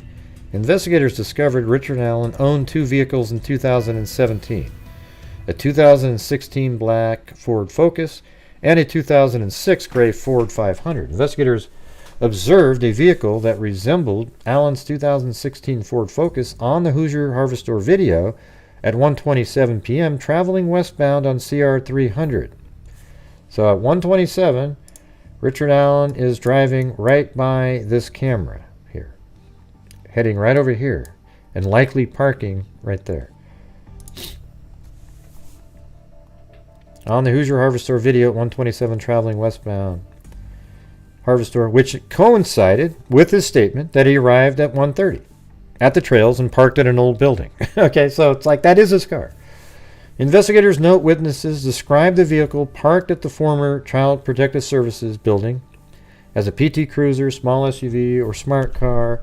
And investigators believe those descriptions are similar in nature to a 2016 Ford Focus. On October 13, 2022, Richard Allen was interviewed again by investigators. He advised he was on the trails on February 13th. He stated he saw juvenile girls on the trail, which is similar to his original, east of the Freedom Bridge, and that he went onto the Monon High Bridge. He admits to that. Richard Allen further stated he went out onto the Monon High Bridge to watch the fish. Later in his statement, he said he walked out to the first platform on the bridge. He stated he then walked back, sat on a bench. So that part here is really interesting to me, when he says, I sat on a bench. Because why did you say that? Does he believe that, and he knows that he sat on a bench maybe. And he knows that he sat on a bench at one point, because if he got there at 1:30, it's possible that he got there at 1:30, sat and waited for a little bit. He didn't see Abby and Libby yet, so then he walks over to the bridge, and he thinks that they may have swabbed one of those benches and thinks that his DNA might have been there, so he's going to throw that into the story. Because why else say that? You know, like it's just sort of a... He said he then walked back and sat on a bench on the trail and then left. He stated he parked his car on the side of an old building. There you go. On the side of an old building. That's exactly where he parked it. There isn't another old building there, you guys. That's the only old building that's there. Okay? He parked next to the abandoned CPS building. That's where he parked his car. And then he left. He stated he parked his car on the side of an old building. He told investigators that he was wearing blue jeans, hello, and a blue or black Carhartt jacket with a hood, for God's sakes. He advised he may have been wearing some type of head covering as well. Yeah, He further claimed he saw no one else except for the juvenile girls he saw east of the Freedom Bridge. He told investigators that he owns firearms and they are at his home. Richard Allen's wife, Kathy Allen, also spoke to investigators. He confirmed that Richard did have guns and knives at the residence. She also stated that Richard Allen owns a blue Carhartt jacket. On October 13, 2022, investigators executed a search warrant of Richard Allen's residence.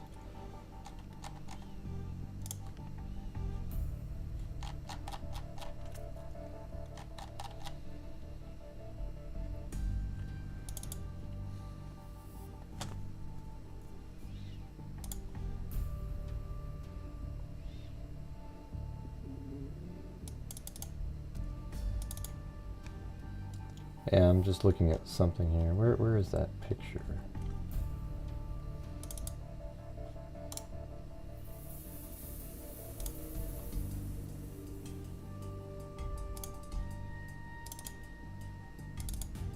Ah, screw it.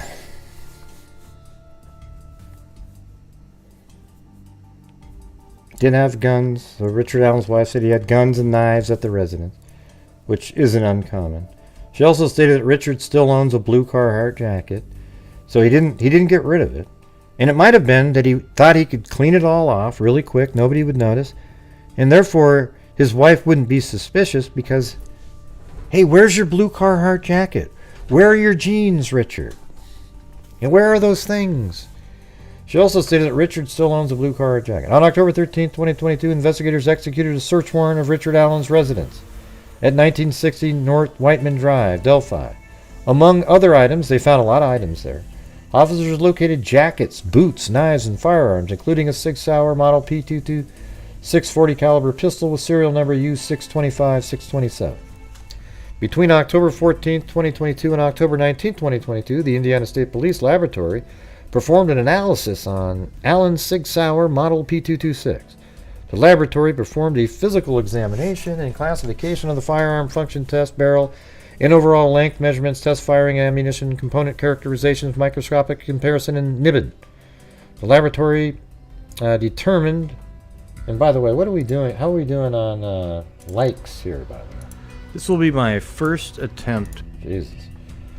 Only 567. What an embarrassment. Okay, you guys, let's start hitting that like button right now. Even you trolls, go ahead. Hit that like button, hit that like button, hit that like button. 10, 20, 25, 30, 35, 40. Hit that like button, hit that like button, hit that like button, hit that like button, hit that like button. Hit that like button, hit that like button. 30, 30, now 5, I'm 35. John Rogan. Hit the like button, hit the like button, hit the like button. 10, 20, 25, 30, 35, 40. So easy to hit the like button, losers. Hit the like button, hit the like button. It's the easiest thing in the damn world to hit the like button. One of the easiest things in the world. You just hit the damn like button when you come in. That's all you got to do. Hey! Now we're only at 6:11. We got to keep going. Hit the like button, hit the like button, hit the like button. 10, 20, 25, 30, 35, 40, 45, 50, 55, 60, 65, 70, 75, 80. 30, 25, 30. You want to put 30, sir. 25, you're out. I'm 25, 30, 30, now 5. God, it's so easy to hit that button. Man. God. Unreal. So rude, you guys. All right, between October 14, 2022 and October 19, 2022, the Indiana State Police Laboratory performed analysis on Alan Sig Sauer because they had that bullet. The laboratory performed a physical examination and classification of the firearm function test and overall measurement test firing. So it says, and that was of his unspent round that was ejected. An identification opinion is reached when the evidence exhibits an agreement of class characteristics and a sufficient agreement of individual marks. Sufficient agreement is related to the significant duplication, so that means they ejected many guns, found the parts that seem to be replicating, and those match what was on Richard Allen's gun. Random striated impressed marks as evidenced by the correspondence of a pattern or combination of patterns or surface contours. The interpretation of identification is subjective, so it is like an opinion in nature and based on relevant scientific research and the reporting examiner's training and experience. Okay, so that's the element that, like I said at the beginning of the show, that they're going to look at, and they'll be able to have their own experts on, and even their expert, when you ask, is it possible that that bullet was ejected from another gun, based on the fact that your findings are subjective? And they're going to say, well, yes, it's possible. Thank you. That's all we want. Investigators then ran the firearm and found the firearm was purchased by Richard Allen. Richard Allen voluntarily came to the Indiana State Police Post on October 26th. He spoke with investigators and stated he never allowed anyone to use or borrow the Sig Sauer model. So basically saying he never lets anybody borrow it, so therefore the only way that that bullet could get there was if he was there, because he's never let anybody borrow it.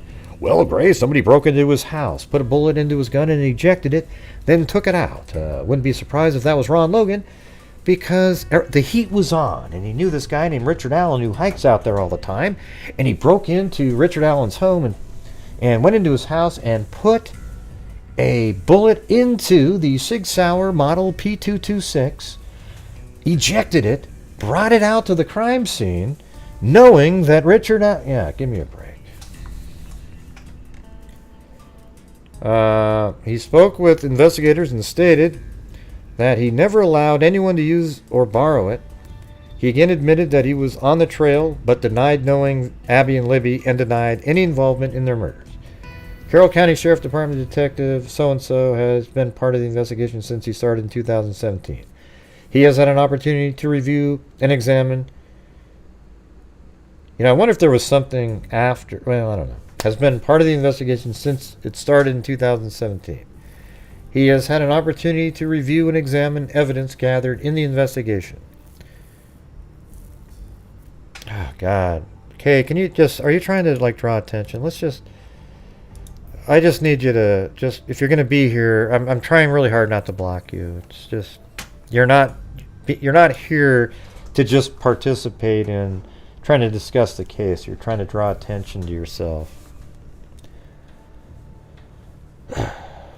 Oh, it's John Rogan, it's not Ron Logan, it's John Rogan. I get it, jeez.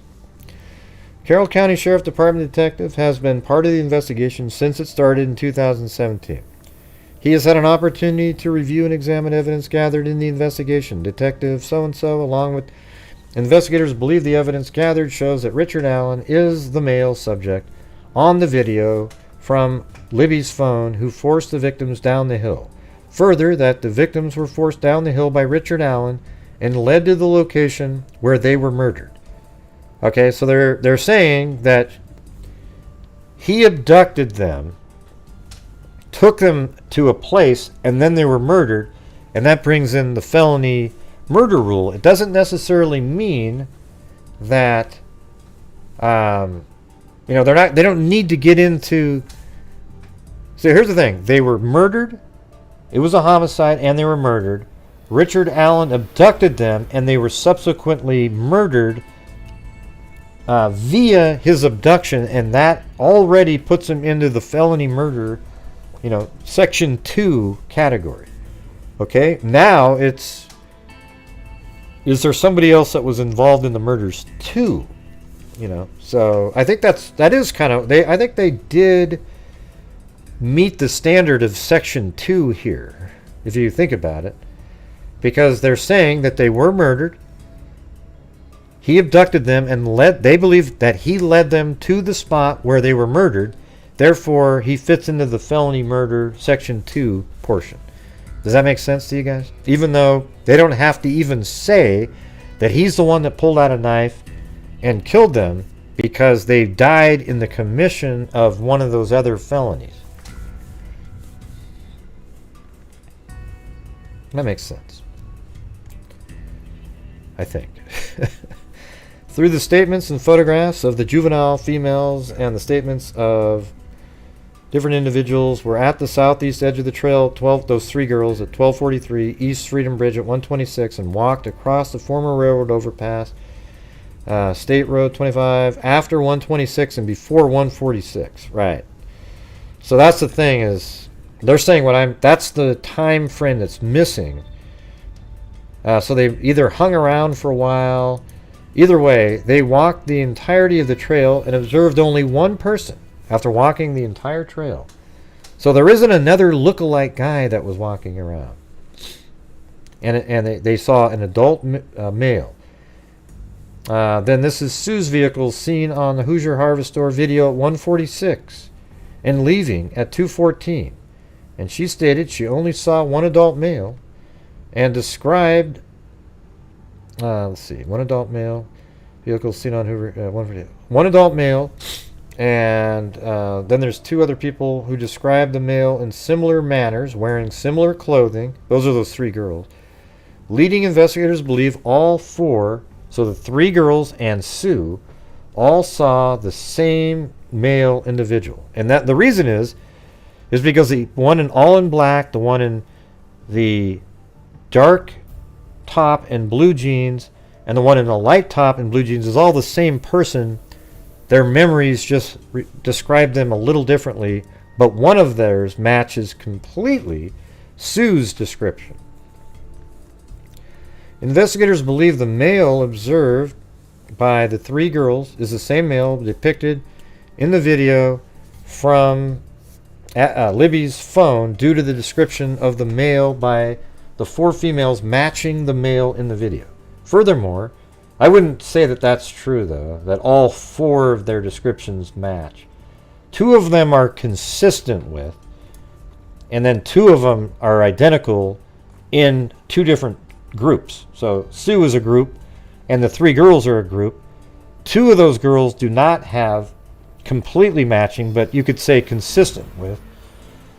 But one of the girls in the group of three matches completely Sue's description. The male in the video. Furthermore, victim 2's video was taken at 2:13. Libby's video was taken at 2:13, and let's see. And Sue only saw one male while she was on the trail from 146 to 214. Notice how they didn't put the time stamp when she drove under 25, because it doesn't really matter. Investigators believe in seeing the 4 girls. They left that part out of the summation. Investigators believe Richard Allen was the male seen by all 3 of those girls and the male seen by victim by Libby's video. Richard Allen told investigators he was on the trail at 1:30 to 3:30 p.m. that day. Video from the Hoosier Hardware store shows a vehicle that matches the description of Richard Allen, which vehicle passing at 1:27. He said he got there at 1:30, passes 1:27, and heads towards the former CPS building where he says he parked, even though he referred to it as a different building. The clothing, he told investigators, he was wearing matched the clothes of the male that Libby's video and the clothing description provided by all 3 of those girls and Sue. A vehicle, except 2 were just consistent. A vehicle matching the description of his 2016 Ford Focus is seen at or around 2:10, 2:14, and 2:28 at the former CPS building. Through his own admissions, Richard Allen walked the trails and eventually hiked to the Monon High Bridge. And so the thing is, another thing you could look at, if you are struggling thinking, well, maybe he didn't really park there. Man, a car that looks like his drives this way, and moments later he's walking like this. I mean, it's just absolutely, you'd have to be almost dumb.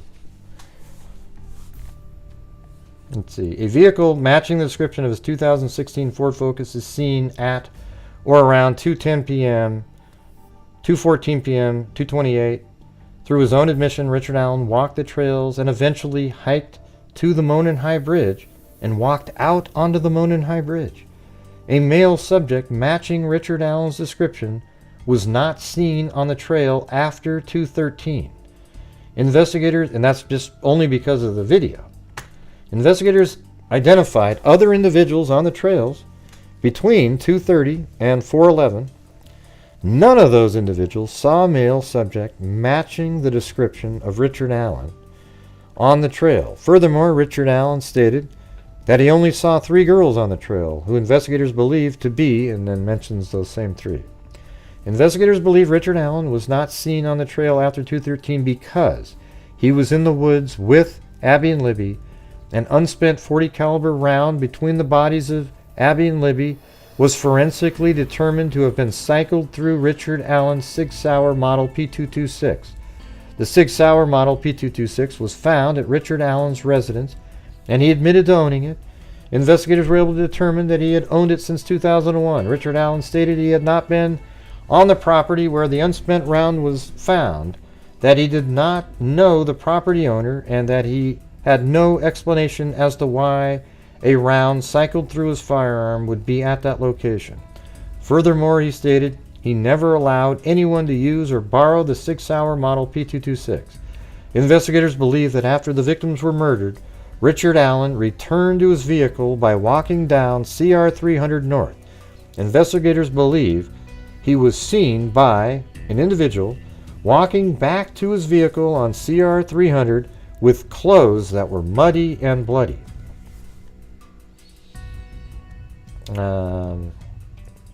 Let's see. Somebody, along with investigators, believe the statements made by the witnesses because the statements corroborate the timeline of the death of the 2 victims as well as coincide with the admissions made by Richard Allen.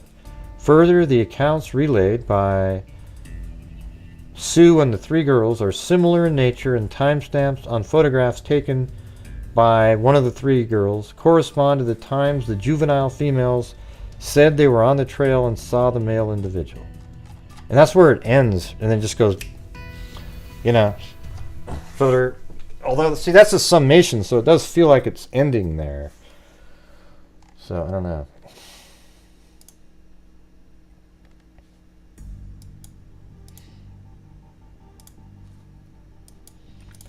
Anyways, you guys, well, that's weird. I've never actually seen this shot before on Google Earth. It's pretty interesting. So from there, you just walk like this, and then he ended up. There's a little trail that goes over here, and he goes to the Freedom Bridge, and then he starts walking like that.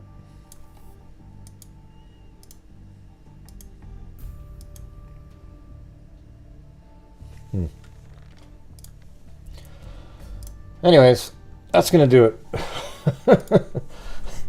That's going to do it for me, you guys.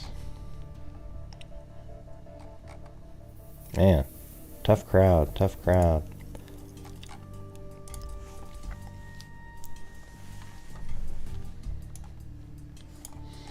So, let's see. Thank you to Colleen Diamond, Cindy Leon, Cheryl Bullock, Brianna25, Ria Mazarone, Ivy Push, Cairo, Susie Q, Ria Mazarone, 8675309, Ultra Dark CEO, 8765309, Josh the Posh 63, Callie Gal 3, Jamie Edward, Brianna 25, Lisa Wilkerson with a cat eye, thank God, Robin Berardo, Janice Johnson, Katie Corner, Christopher James, Inbred Outcats, Gwendolyn Dove, Inbred Outcats,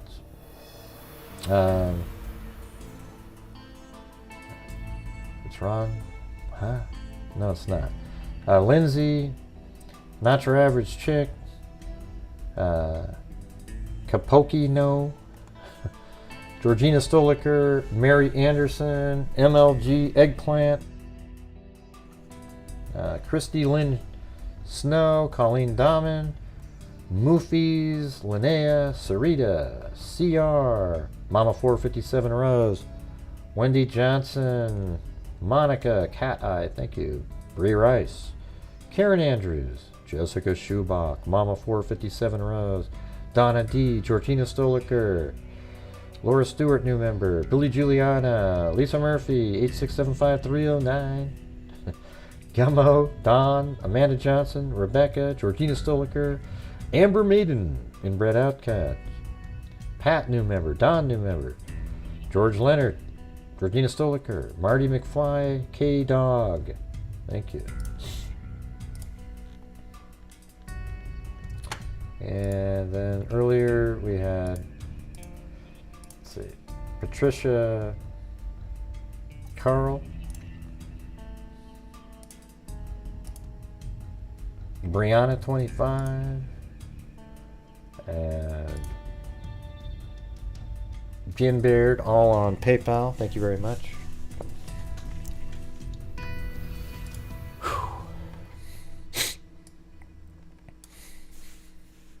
Yeah. So what do you guys think? Isn't that, I thought it was pretty interesting. It's hard for me, if I was their guy, it'd be hard for me to explain. They would just say, how do you know there wasn't some other guy down one of the side trails that looked just like him? And he left at 155. And like you guys said, but here's the thing. Oh wait, that's something I hadn't thought of. So if he had left and walked right down the path again, Sue would have seen her again, but he never saw her again. So there you go. And what they should have included in there is where Sue walked after she left the end of the bridge. If I was law enforcement, I would say Sue went to the start of the bridge, and she was there around 155. She passed Abby and Libby, then she walked all the way to the Freedom Bridge, and then she walked back down the trail to the parking area. You get what I'm saying? And in that way, you could say, well, then where was he then? Because at 2:14, the same guy, when she got to her car at 2:14 and was driving by the camera, 1 minute before, the same guy that had the same clothing was on the video at the other end of the bridge. That's why she didn't see him anymore. Because where would he have gone? Just went in the middle of the woods somewhere and just... Did that make sense to you guys at all? Because not one comment's related to what I just said. Just curious. I think that makes total sense. And I think that's why they mentioned that she continued on her walk and then she made it back to her car. What they need to say is, where did she walk? Because if she went down the 505 trail, then no, that wouldn't help. But if she went to the Freedom Bridge and back, that would absolutely help, because that means he wasn't seen on the very same trail. So where did he go? He claims he was out there till 3:30 anyways. So, man, I'm telling you, if you got to just keep working through this over and over. When the jury's listening, they're going, yeah, wow, yeah, exactly, yeah, that shit. That doesn't really make any sense. I think they definitely have to add that in. They need to add in where Sue, what we call her, where she walked when she kept walking. Because she got back to her car at like 2:13 and then was seen on the camera at 2:14. Yeah, anyways, all right, you guys, thank you for being here. We're going to do a quick spin for just one mug tonight.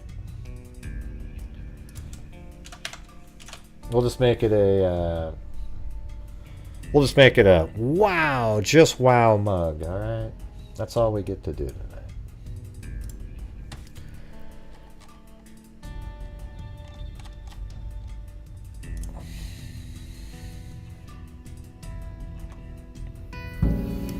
It's just one chance, you guys, at a wow, just wow mug. Been a slower night than the normal one, so we'll see what happens. Here we go. Here's the wow, just wow mug.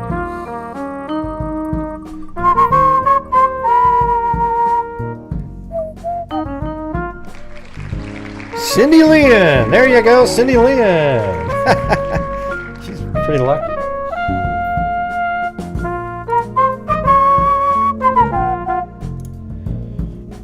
Alright, I swear to God, tomorrow we'll do a spin for... Wait, I can do... Did I do the mod spin last night? I thought I did. Yeah, I did do the mod. So tomorrow I'll do the spin for last month for all of the Megazoids.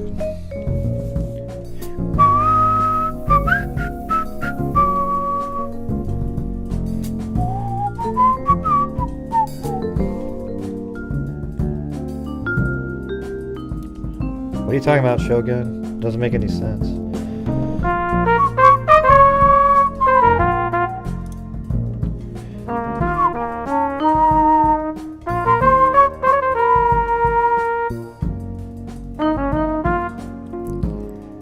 We don't know that's the full statement, April Gates, but that's all there is right now.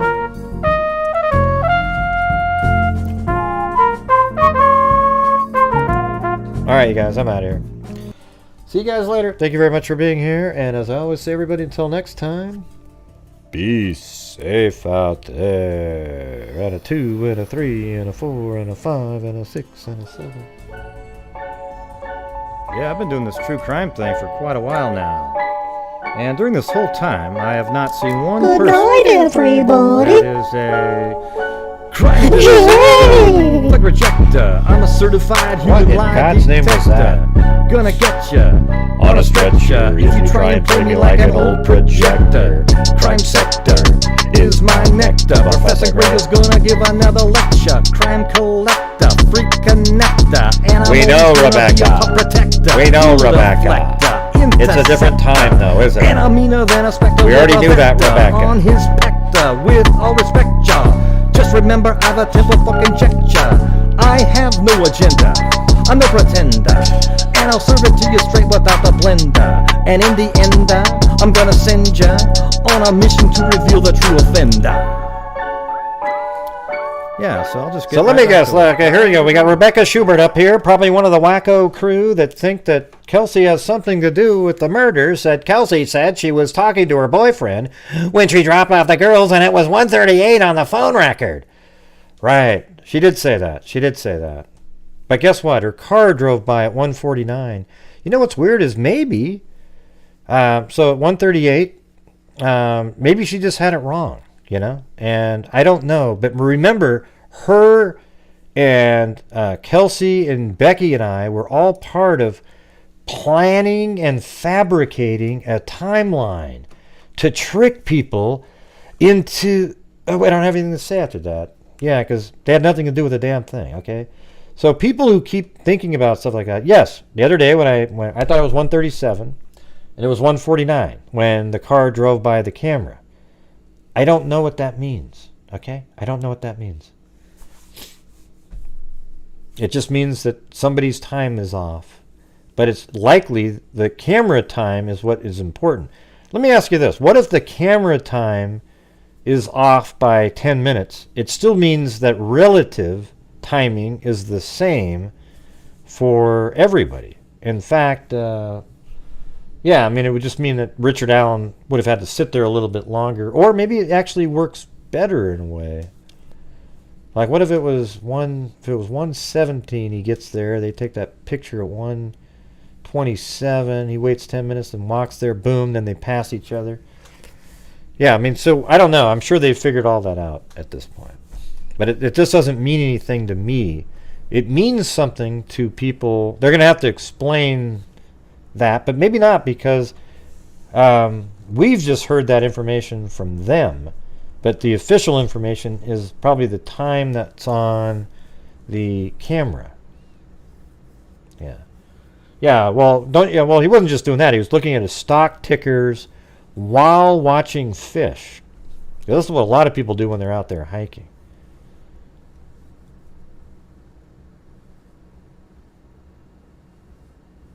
Yeah, it just doesn't matter, though. It just doesn't matter. Anyways, thanks for wasting more of my time right there at the end. So we'll see you guys tomorrow. And as I always say, everybody, until next time, be safe out there. Goodbye, everybody. Jay! Oh, God. You know, that's just one step above stupid. Come on, man. What's wrong with you? Did you hear what I said? Have you lost the last 3 brain cells, or do you just have cabbage for brains? 5 brain cells, 4 aren't working. There's mosquitoes the size of bald eagles in that dadgum swamp. Huh? It's a house!